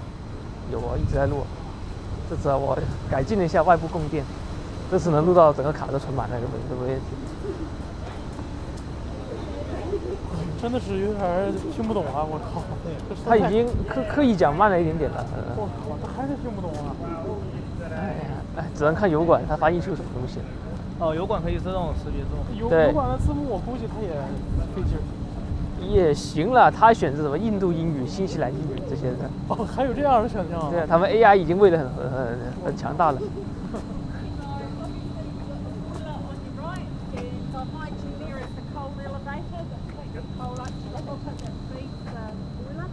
So as Tony said, up to about 7 tonnes an hour of coal through. You can see the stack right up the top. It's actually, she's on full noise at the moment, you can't see anything. What you can see is wafting across is actually steam. So that's just coming out of the steam vents. And here is something called the fly ash bunker. So this is the residue after the coal has been burnt. And that fly ash goes back to Takatimu, back to the coal mine. And so basically what they do is they bury the fly ash, reinstate the ground. Down there they've only allowed to have a 10 hectare footprint at any given time. So they're not allowed to have any more than that area exposed. And so they have to reinstate that land. Really interesting if you chance to go down to the lock because they reinstate it back to pasture. So basically all the fly ash goes back to the mine, all the topsoil and structural goes back and they reconsolidate or reuse all of that land that they've extracted totally out. Behind us here is you've got all of our big wastewater tanks. So you've got the pre-death tank to the left, swing tank in the middle, and to the right you've got the treated wastewater tanks. So those tanks hold all the wastewater, that's our only storage. So effectively we've got about 2 days worth of storage if we couldn't get rid of that wastewater. So we will operate quite on a knife edge with that. The wee grey tank for the sludge tanks where the actual sludge that we skim off comes out of. And then there's various plants around. There's obviously the chilling plants for chilled water over here, and behind you we've got the actual tanks for potable water. So water's pumped out of the ground. We've got about 4 or 5 production bores, comes and goes through our RO plant, reverse osmosis plant, and then goes into the treated water tank. And so that treated water is used through the boiler, and the potable water obviously goes to all the plants for CIP and obviously through all of our domestic use. So if you would want that,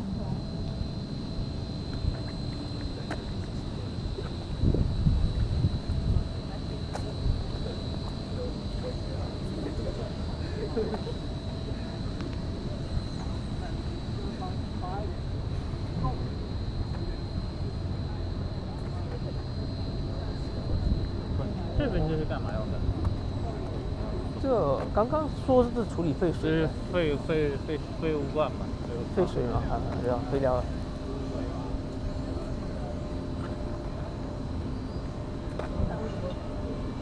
哇，这边就有一个可以加油。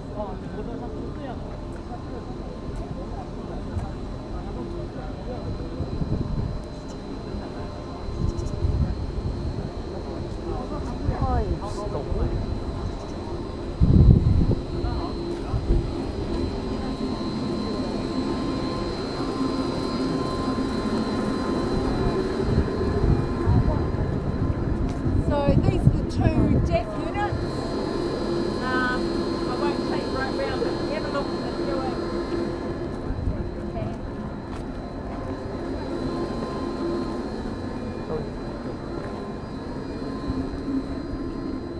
So DEF 2 is not working at the moment, because if it was you would be able to see the air floating up through here, so it's not actually working at the moment. So effectively this is a DEF sludge on top, and normally if it was working we'd have a bigger layer of DEF sludge and this would be a lot clearer. So effectively it's just bubbling up underneath it, hit it with acid to get flocculation, scrapes it off into the weir at the front, and this sludge, pretty indicative of what it looks like, that is what goes off to pig farmers. And in this process, before it gets to the end, we actually fire some lime in it to correct the pH again. So it's coming out at about 6.3 or thereabouts. And then that wastewater goes out through the pivots, and the sludge we cut off every couple of days. So that waft that you can kind of get, that is pretty much indicative of what it smells like over here all the time. In fact, it's smelling pretty good at the moment. But that's one of our other things is odour on site. We're not allowed to have odour outside the boundary. So we've got to be really careful about how these things operate. So the waste stream of any plant is really important. So what's up past the coal bunker? 新鲜牛奶吹成奶粉之后，水不要了全丢这了。这个看，这是它的废物处理槽之一吧？这废水槽，对，嗯，哇，然后有点像馊掉牛奶一样。就臭啊，有味儿。嗯，有味儿啊。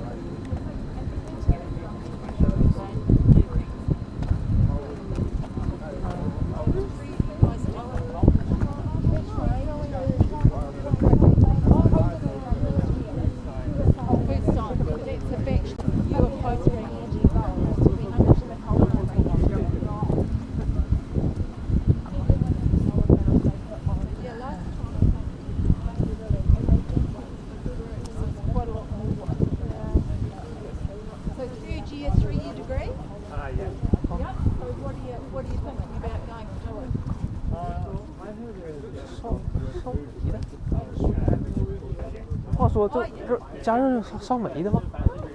是啊，对啊，这是可以放煤，我以为烧天然气啊什么的。应该是煤。扣嘛，扣有煤嘛。耗电有。 The coal bunker, trucks come in, tip it into the bunker, and then it goes up through the elevator. So it's obviously below ground there. So they just tip the coal in. It's so high, so they tip apart. 我以为用天然气什么的。这是什么？烧煤的。贵啊，天然气多贵啊！环保嘛。你的 carbon footprint 你还变老高了。而且天然气运输什么也。搭那个管子搭好之后就方便了。这管子太贵了呀！你从哪儿拉管子拉到这儿来这么远？我哎呀，比建厂都贵。中国都从俄罗斯拉管过来了。我中国和新西兰能一样吗？他们比我们有钱啊。煤还是比较高效一点。还得运煤啊，做这些真的环保少女正路耗电有。环保少女人设崩塌是吗？然后是沃森湖，什么？我记得上次 ESR 里面讲那个叫 board， 就 board 就在说这种东西，里面是可以打。是那个井啊。对。然后呢，他们有一些镇的地方是就是草坪下面有一层含水层。对。从这边去抽水出来叫 aquifer 这个东西。对。然后那阵儿不是洋上有病毒嘛，一下雨，然后病毒都进到那个水里边了。对啊，我写报告这么写的。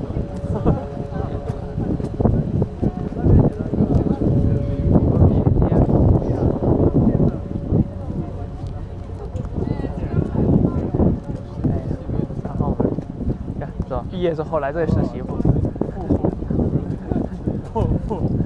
感觉像是什么中国的控股，然后运营全部是洋人来弄。对，就是中国就是出钱，就是钱掏钱。啊，奇怪了，86返回中国，原来这么远是吧？哎，我还想那些那个伊利每次说什么新西兰奶粉是假的呢，没想到是真的啊！已经不是奶粉了，已经把自己产品做好了，直接拿过来。没想到真的用的新鲜。要么就把它做成干粉，干粉就送回中国再加工，加工划算一点。运湿的东西是吧？运费多贵啊！我估计这就是产生奶粉，对啊，我估计这就是产生粉直接运回中国，完了以后中国再包装什么的。对啊，要不然的话这儿人工太贵了，再有一条包装线的话，它支撑不起来。哎呀，我想看安家是怎么处理的？啥安家？对啊。安家不知道，安家更屌啊，更牛逼啊！我觉得他们那种牛奶跟水一样便宜，这么卖，也很强哎。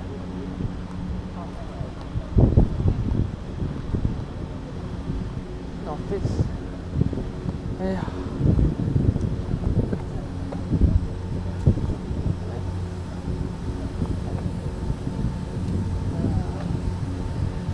刚是这路，哎，小众开心的。Thanks. Thanks.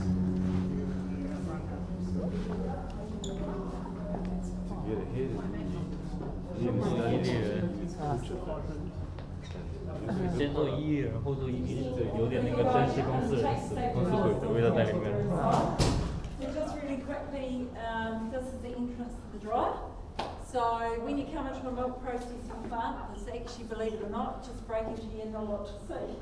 Because it's all obviously over reline, all enclosed, that's a reline there for the D1. And so what we're going to do is we'll go upstairs onto the viewing gallery and Sam will take you through just, he's talked to you about wet process, we'll talk to you about dry process, and what happens in the dry process part of the dryer. So, like all of us, before I had an agricultural background, came to a processing plant, I just thought I'd do it, sprayed in the top, and suddenly magically it was powder through heat, which is the gist of it, but there's lots and lots of steps and quite a lot of different parts to that process that are highly automated and obviously monitored. So again, work 6 to 6, these guys, 4 days on, 4 days off, 2 days, 2 nights, and then off. So with that, do you want to quickly show them the AMF, even though it's not going, but just gives you an idea about it, see all the centrifuges effectively, and then we'll whiz down. So Sam? Yeah, follow me.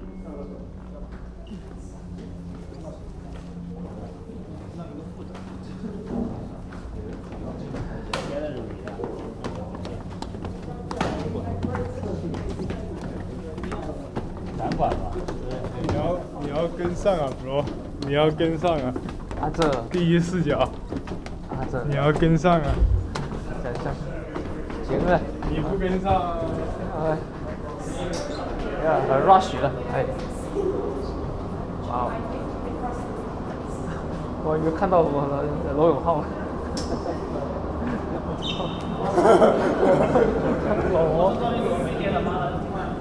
或者是张文康的。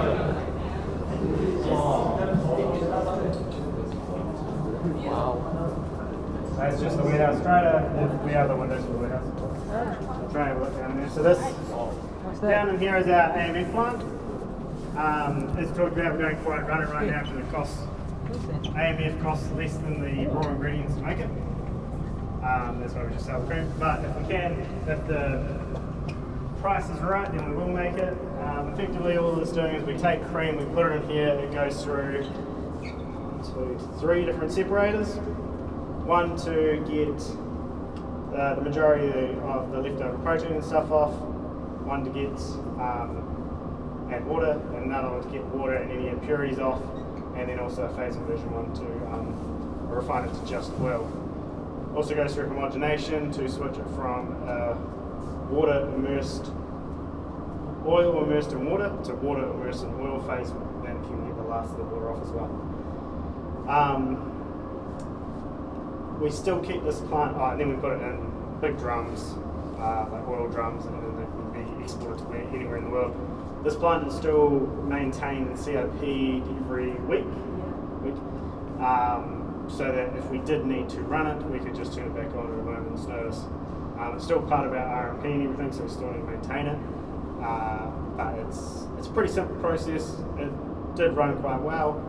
It's just not profitable to run, unfortunately. And I guess on that too, the cream that we send off to Westland used to have a 72-hour window. We've now got a 48-hour window. So that cream cannot be any older than 48 hours. So if something did go wrong, which it did about 3 years ago, and we got caught with this cream, that we're not going to be able to get to Hokitika within that, at that stage, 72-hour window.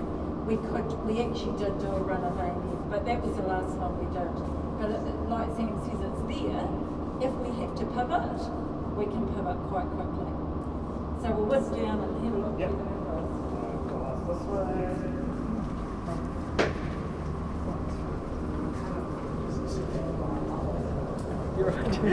Yes.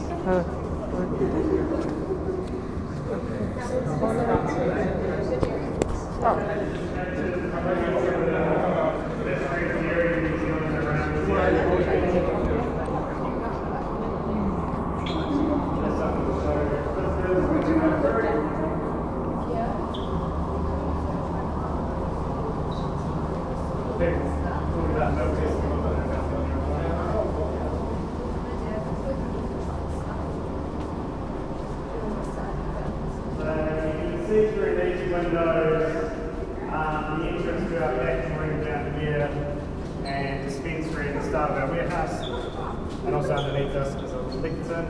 But this is the bottom of our dryer. This is maintenance manager. Here we are. So just let him through. Cool. So this is the bottom of our dryer. We already talked about at milk treatment process, we got up to putting it into an evaporator. So after a minute standardising, it goes through filters to make sure it's the right size. Then it goes through an evaporator. Okay. From the evaporator, it's just taking water off. Then it goes through concentrate homogenizers to make sure that it's even and the right concentration of about 45% solids, from memory.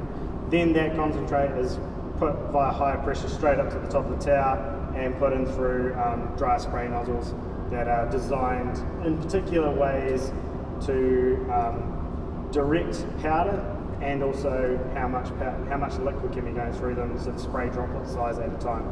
Those are sprayed in through air lance as well, so they have hot air coming through them, so they get atomized immediately into powder. And we also have air coming from different sides to make sure we have the right environment to create the right desired product. The majority of the drying is done in the first metre, and then for the rest of it, it's taking off only the last like 3% moisture that we're getting rid of. Effectively kind of looks like snow, but real fast, 10 tonne an hour. And then at the bottom, we have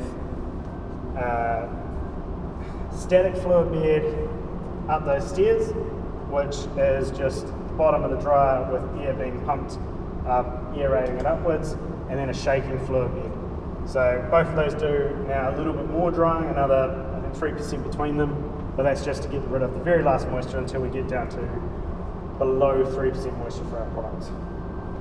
The shaking fluid bed literally just shakes as it vibrates powder through, and again using hot air to get rid of that last little bit of moisture. That then drops down into the next room, which we'll have a look at in a sec. Any questions about that? Perfect with science. As Chrissy said, we spray milk in the top and hot air dries it. And it comes out as powder. The nozzle, the direction of the lances, also very fine powder that's coming off this will also get sucked out and then put back up to the top and go off to a dust collector. That powder is also used for agglomeration. So as I said about it getting atomized, it goes from liquid to a powder, but if we want bigger agglomerates, we'll spray fines into that, liquid hits that and creates a bigger particle. And that creates your lower BD products with higher agglomerates. If you go too far, you can make a product that looks like cornflakes or rice bubbles, which we try our best not to. And if you go too fine, then you'll create a product that's like sand and has a it'll flow really easily and it has high BD and it will ruin every other plant that it goes to from this point on. So it's a fine balance. Each spec has a bulk density requirement. Yeah, each spec has a bulk density requirement and a flowability requirement. So it can't be too sticky, but also can't flow too much because I'll talk about it in this canning plant a bit more about what we do there and why it can't be one or the other. Okay, cool. Go to the next one. So after the dryer, it now goes through a sifter. This is a 3mm sifter to ensure particle size and foreign matter is all even. Any foreign matter is being taken out. Can't see any, there's a little bit of edges, but that's where those real way bigger particle sizes will get taken off. And also at the bottom of this sifter hopper, we have an automatic sampler. So that just takes powder out of there. That powder is then used for testing fat and protein and NIR that's down in that room. But we also have an inline NIR in here as well. So we have it testing, monitoring continuously, and we then do verification tests on that as well to make sure the people running the dryer know they have the right moisture, make sure the people running milk treatment know that they have the right fat and protein coming out. So verification steps along the way. Cool. Yeah, next one. Powder then comes along by vacuum transport into 3 powder bins plus a start-stop bin, so a little powder bin. The start-stop bin is just in case when you start up the dryer you have real bad powder properties, or when you're coming down you have real bad powder properties. That way you can isolate that powder, either re-blend it with other powder if you can do that, or if you really need to stop through it if it's not great. Then from here it goes through our packing room, which we not really see a little bit. We can go this way.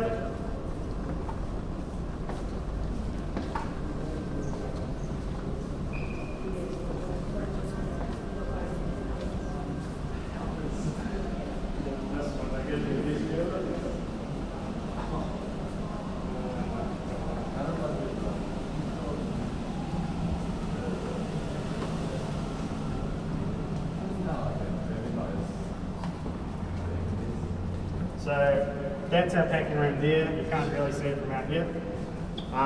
But it packs into 25 kg bags. It has a gas hopper and stuff. the pregasser, so that will infuse it with nitrogen and CO2 depending on the product. If we're running products that are just being packed here, we'll usually just put nitrogen in them. If we're running them to be sent off-site, they'll have CO2 to create a slight vacuum in the bag. Then they come out of that and they just get palletized by our robot and wrapped all up. 这主要属于叫 Kawasaki。 Now this is also get a good view of the warehouse from here. So that's all the dispensary ingredients. So those are all the ingredients that go and get sorted, reweighed and everything for the products going into the dryer. And then there's a tipping room further down. Any questions here? From here, this is kind of the end of the dryer process. If everything's all good, then they'll go through the release process from the dryer, verifying that everything they've done, all the log sheets, all the checks and stuff is all accurate. And if that's all good, then they'll release the product either to the finished goods department or if it's going overseas or wherever else. Do you do any quality tests at this stage? Yes, they do a few different checks on the actual bags, so when they're first coming off. Right now they won't be doing anything because they're just running, but they'll do startup ones. The packing room itself does a bunch. And also I guess it's barcoded too, isn't it? Yeah, so that everything's traceable. Yeah. So that's what they'll be checking down in here when they start up. They'll be confirming that all their pallet information is correct, all their bag information is correct. It's got the right QR codes and stuff on each bag and everything. The guys in here will be checking that the seals on the bags are all good. They'll also be doing BD testing, and they might be putting samples through the NIR test. And they'll be doing RO tests, so checking that the CO2, oxygen, and nitrogen levels are all correct for a stable product. Shelf stable. So where do they take the sub-sampling set once it's out in the warehouse? So they have an automatic sampler on the packing unit in here, and that'll get delivered over to a room through the warehouse, which I can point out once we're a bit further down, I think, really point it out. But it's through that gap in the wall over there. And they're retained, those samples, for the full shelf life Yes. of that product? Yeah, we do retention samples and we do just general product samples from here as well. Any questions? No? Okay, so yeah, as I said, if it all goes well and gets released, some of the products will come over to the canning factory. We'll go to the canning factory.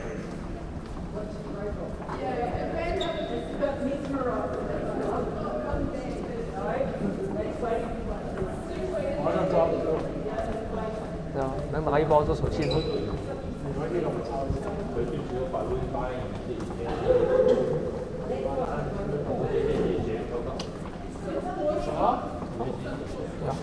全印是中文，高钙奶粉鸡粉。我靠！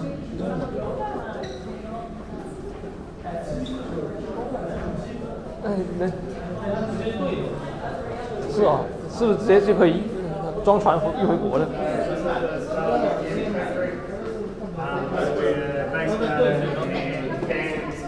Be received as they start going through our process. Down in there is the wee office. There's a few people working in there. There. So this is where everything starts to be received. These are depal units. So base powder will go put up via that robot up into the rooms, into the stripping room. So that's the opposite. That's a decal. Yeah. They receive everything in, ensure traceability, do verification checks on it as it starts to come through the process. And here is the decal robot for the cans. So cans will get loaded on those conveyors, come in here and de-stack by that robot.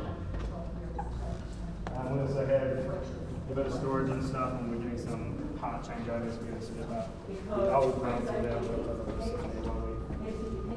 We're sure that the new ones are going to be able to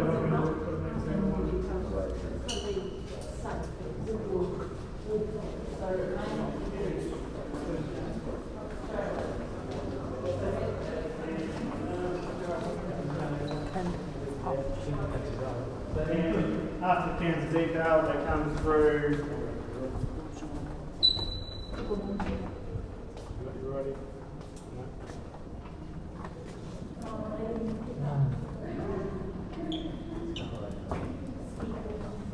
Yeah, we're ready, Brennan. So So as the cans, after they get depaled, they come through here. There's a can cleaner, so that first brushes the outside of the can, blows air over it, inverts it, blows deionized air into it to make sure any foreign matter that could have been stuck on the can gets blown out.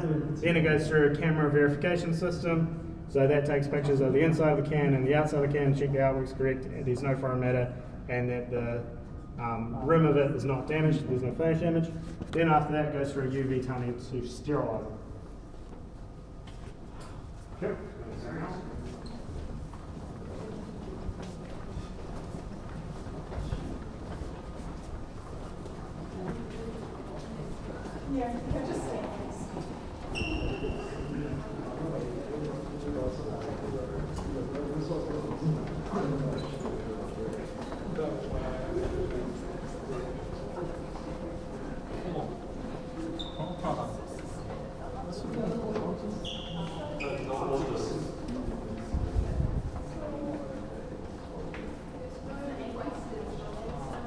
So then this is our filler room. I'll jump back a little bit though. So powder gets brought up by that decal we looked at that was outside. It gets tipped along with micro ingredients where we have a dispensary inside this building as well. It gets shot up to the top of the tower in single blends. They go through a blender to ensure homogeneity. Gets dropped down through the tower through another 2mm sifter, through a magnet, then gets down to this filler where it's again goes through a pregasser to ensure we have the right CO2 and nitrogen levels and oxygen levels in here. This time we need CO2 in here to pull vacuum on the can after it's been packed. So you might open a can and see it's got a little divot because it's perceived by customers that if it's got the wee soft top on it that peels off, if that's bulging they think that it's rancid. It's not. Usually it's probably just that the can's been packed at sea level, like where we are, and you might be buying it in a town that's at 100 metres elevation. So what we do is we put CO2 into it to pull vacuum and suck that down so that even once it's risen up to 1,000 metres it won't pop. So cans come through here. There is a scoop inserter over there. We don't really use that because we have scoops in our caps. Then it comes through here, it goes through the filler. This filler can do multiple sizes, but we're currently doing 800 gram and 750. 12 rotating heads, they go on, it dispenses the powder in. This is where I was talking about flowability being important. That if it's too loose, if it's too flowy, it will be able to just leak out of these filler heads, and same for our wheel auto top-up, because they just work on auger systems. And if they're too hard, they just will block up and they won't be able to run through it. So that's why you need to ensure you have the right powder properties. After it gets its main through, it gets weighed and goes through our wheel auto top-up system to get as closer to the can weight as possible without going under it, because we can't be putting out product that says 750 grams and only have 749. We have to be above. Then it goes through the manual top-up if any cans are still underweight or excessively overweight, and someone will manually top it up with it on the scales to get the right weight. After that, it will travel along. There's a little bit more gassing going on. This whole tunnel is gassed under nitrogen. And then this here is our seaming unit, so hard ends will be shot. You can see some actually stacked in the magnetic separator in there. And it's got 4 rotating heads for seaming 4 cans at a time. As the cans come in, they just rotate around and carry on. This line can do 120 cans per minute.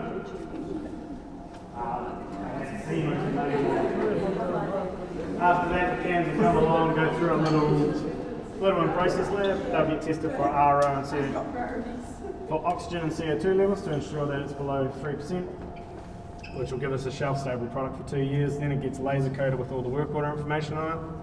Then it gets inverted to be the right way up before it comes along and gets capitalized. Which is this wee machine here, and you see the caps sitting in there. So they get stamped on the right orientation in the can. They also get verified that they're always scoops, because legally you have to do that in New Zealand. Then they have a tamper-proof sleeve over there as well, so that gets shot on the top and heat sealed on it. After that, it comes out to the X-ray, which we won't exactly be able to see because it's through there and we're going to be standing above. So that's a picture of the X-ray. The X-ray is underneath, and then it gets case back into its cases before going out to the pallet. Yeah, there's an X-ray just underneath. There's a picture of it just underneath. All the steps in this plant are verified before, during, and after production. Everything that the operators do is verified as well before, during, and after production. We have full training sign-offs for every role, so everything this plant does is to the highest quality it can be. Any questions about CB1? No? Cool. Few minutes.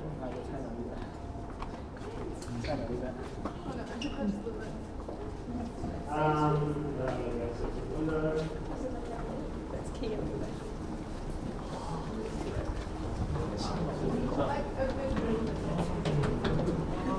看来选择外置供电是对的啊。上插根线。 Just Can will be delivered to there and start packaging. yeah, so the cans will now be in cases at this point. They'll be in six cans to a case. They'll go through here and they'll get stacked up on a pallet, then wrapped, labelled, and put off to look like those pallets over there. Just beside here is our new pouch building. The pouch line used to be in CB2, which is the building next to it, but we've removed that just to create better separation for infant formula and general commodity production, just because infant formula has a lot higher standards than commodity. So we've given it its own building and it's in the final stages of being built. We actually have an audit going on there this afternoon to ensure the building's all done correctly and meets the standard. The pouch line, because you won't be able to really see it, is a pretty simple line. Powder gets depowed in, goes up to tipping at the top of this tower, then just gravity fed down, goes through sifter, vacuumed back up, and then gravity fed down again into a filler unit to put into 1 kg pouches. Again, controlled for nitrogen only, not CO2 this product, and then goes through an X-ray, leak detection, CO2 testing and stuff before it gets stacked and palletized with this new palletizer out there. So it's a pretty simple product, just got to ensure it's done right. And it'll be able to run both whole milk and skim. Come down here. Almost hit the last one.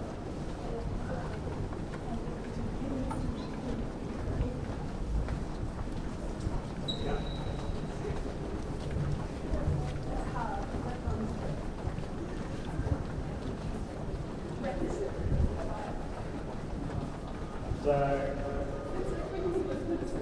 this building on the right hand side here is the CB2 building, but you won't be able to really see inside of it. Same with the pouch building. They don't quite have windows that connect to the walkway because they were built kind of after the walkway.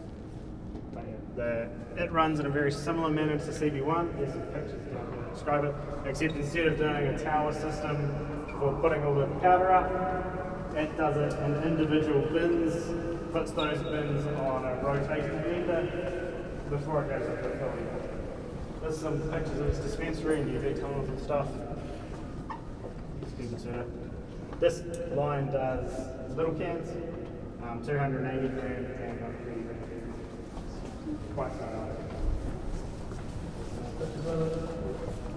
Still has an X-ray and everything going, and pretty much has all the same quality verifications as CB1.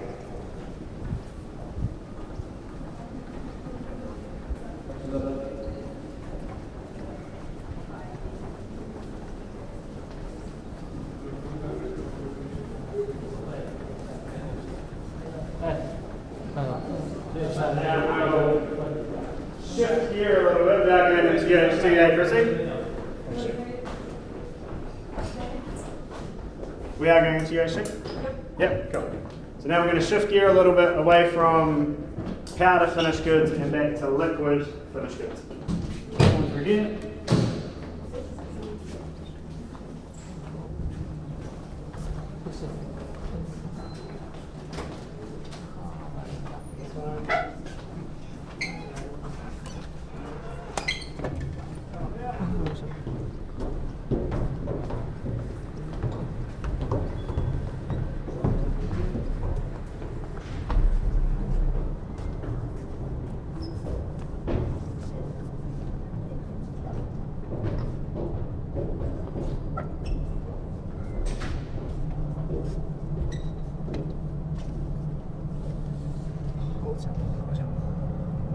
is our UHT plant.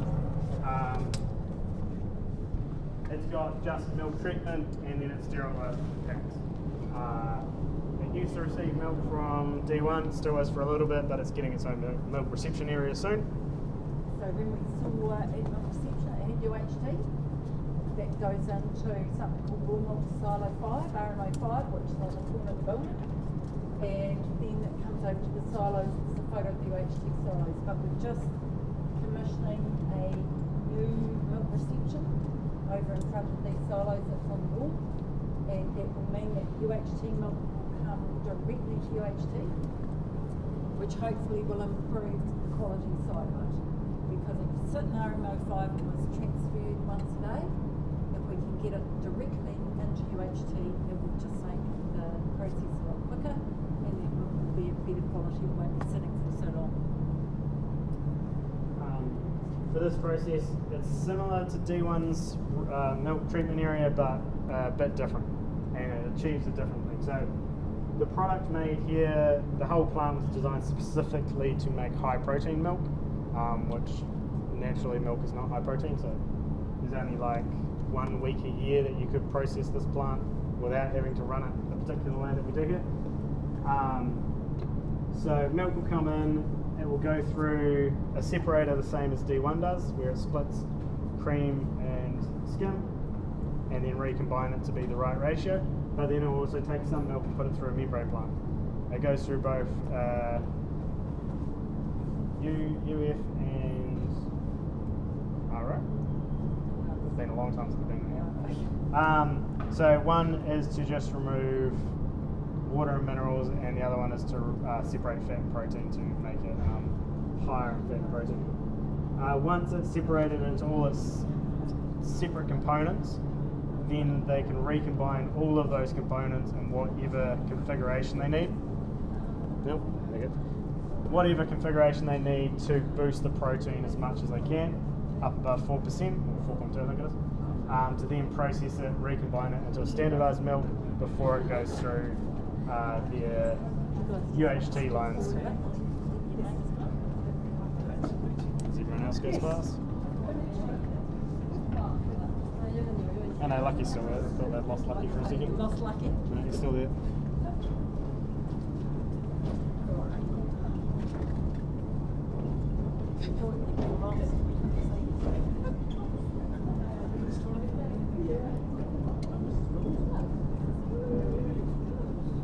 So they, after they standardised it, they have their sterilisers start. You can kind of see them down in here. There's holding tubes.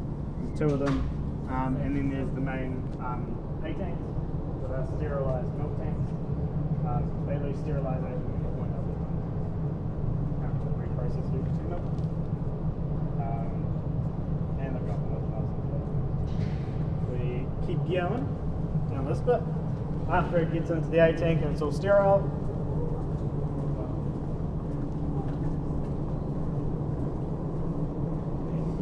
rest into their 3 packing lines.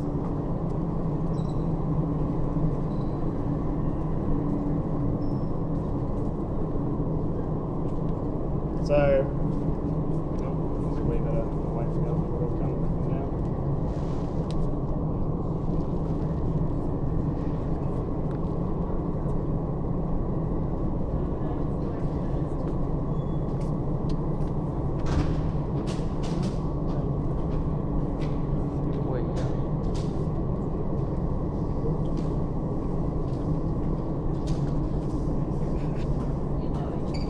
Leading at the talker.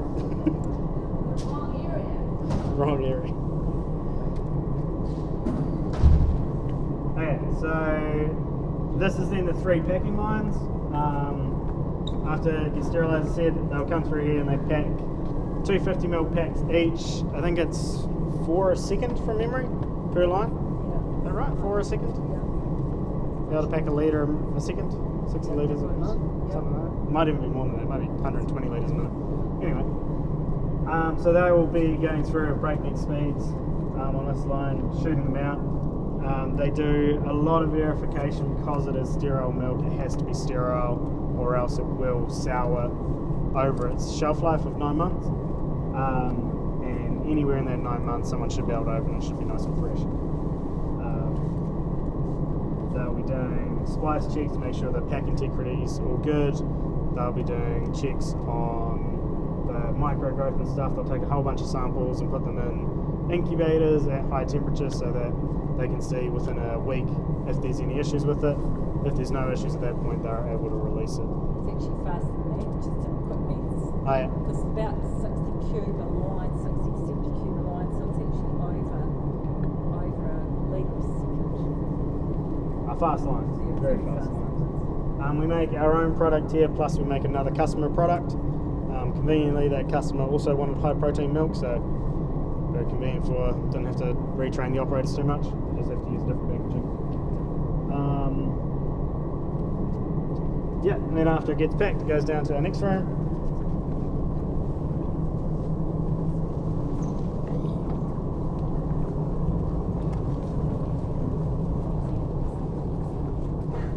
Oh, they are actually running. That's good. They're running us, the other company. So, in this room, the packs all come out. They have these big accumulators just because any breakdowns on either side can mean a very long downtime if the other one then gets impacted. So we have big accumulators so that we can keep the line running. From here, the packs, as I said, will get sampled, tested. They'll get packed into cases before they go out to a case packing unit. Lots of moving parts. As you can see, one line is down right now, and based on that the accumulator's full, it'll be down either due to palletizer or case packer. One line's running though, so that's good. And the third line is not being used today.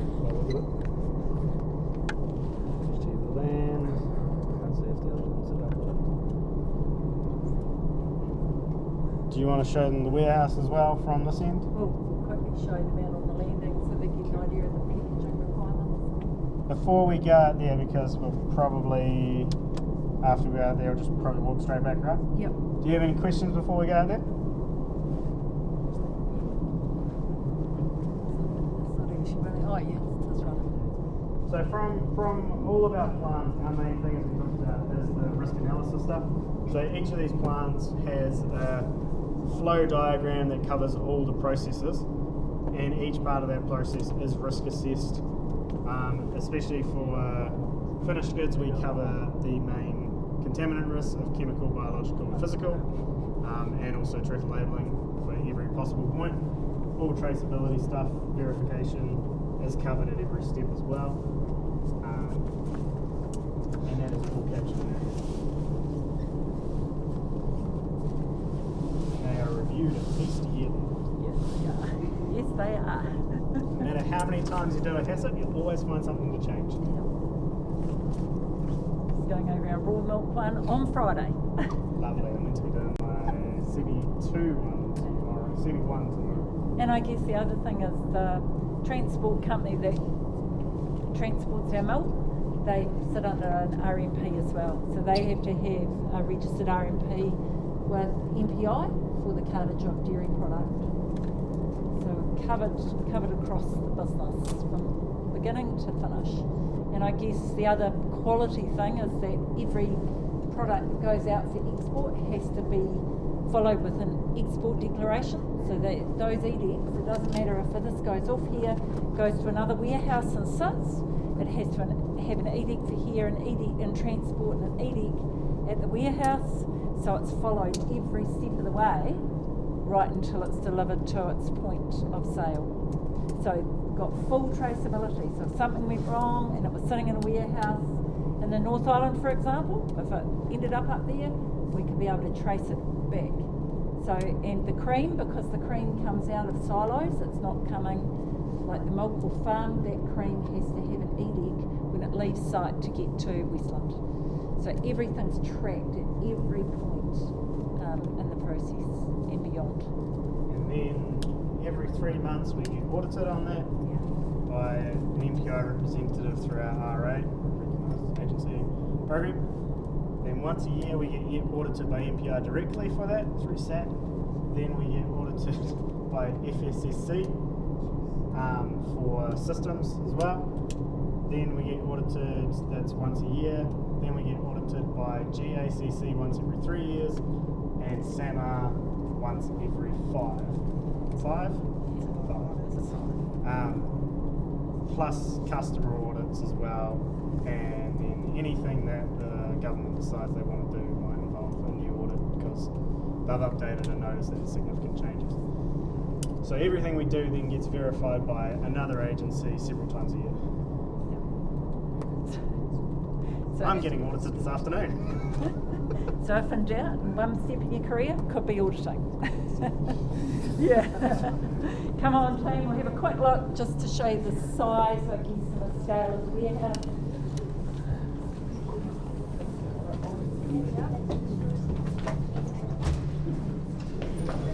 Just put your safety glasses on to go out on the landing. Great. Guys can just take that door if you come.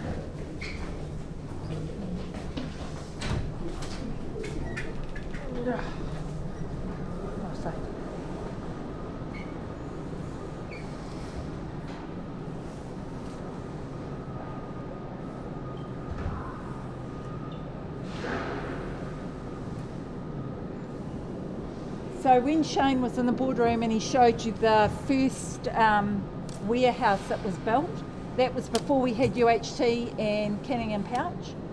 And so when we built this warehouse, it was really to house significant amounts of finished goods, but also packaging.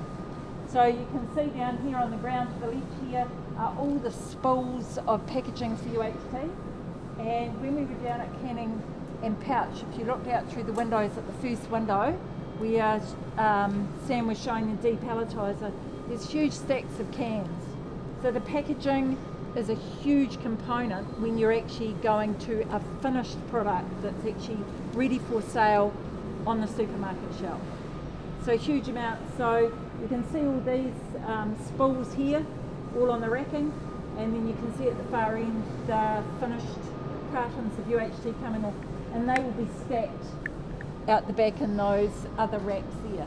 UHT production's actually been quite slow in the last 12 months, and that's because of COVID in China and the lockdowns.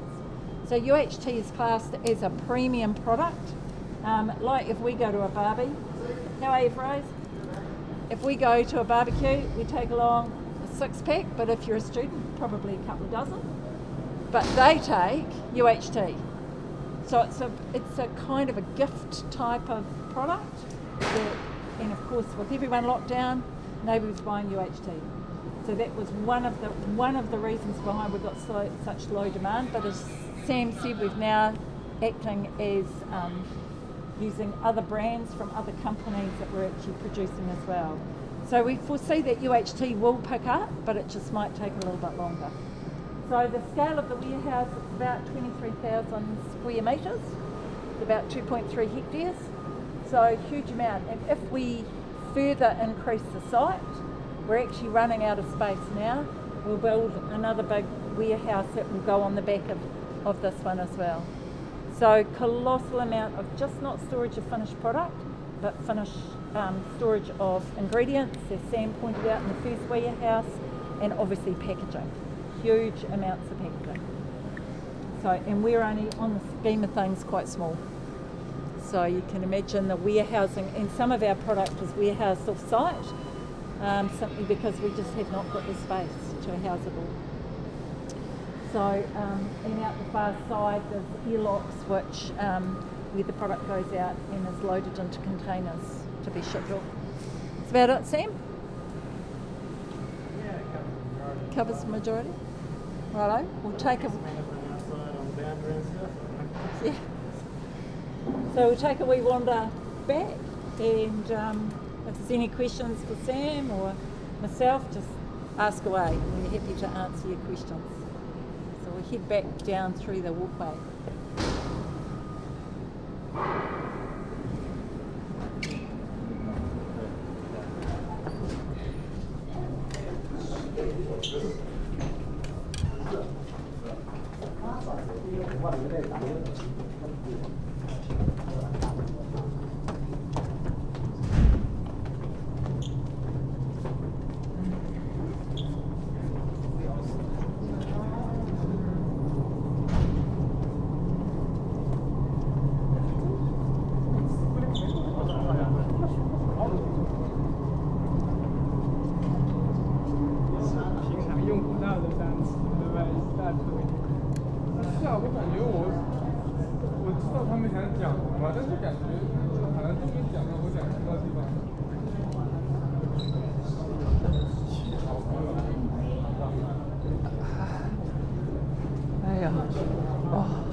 这里饭堂在哪里？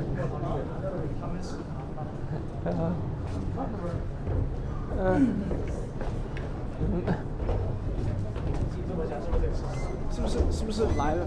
开车来对啊，好香啊！越闻越饿。早上就40。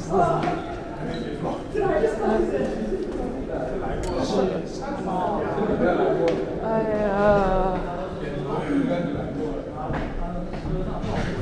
所以呢，按道理，如果是国内的话，肯定2班倒都是卷死他们。换人不换人，机不停。牛也要熬夜传来的。在国内，日班夜班。这边4点下班。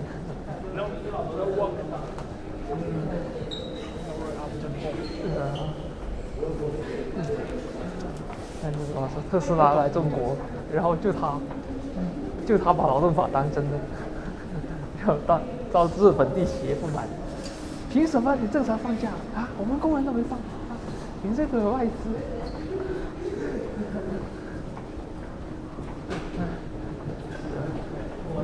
中国是犯罪率最高的国家，因为都违反了劳动法。是啊。我们那边很久，3个多月，让你贴都。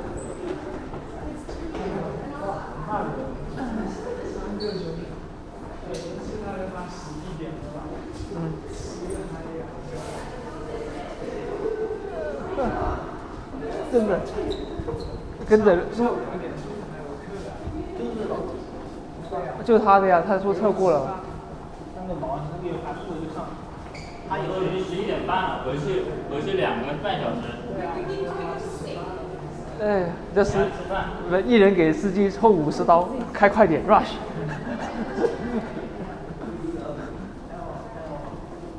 哎，先停录一下，不然的话。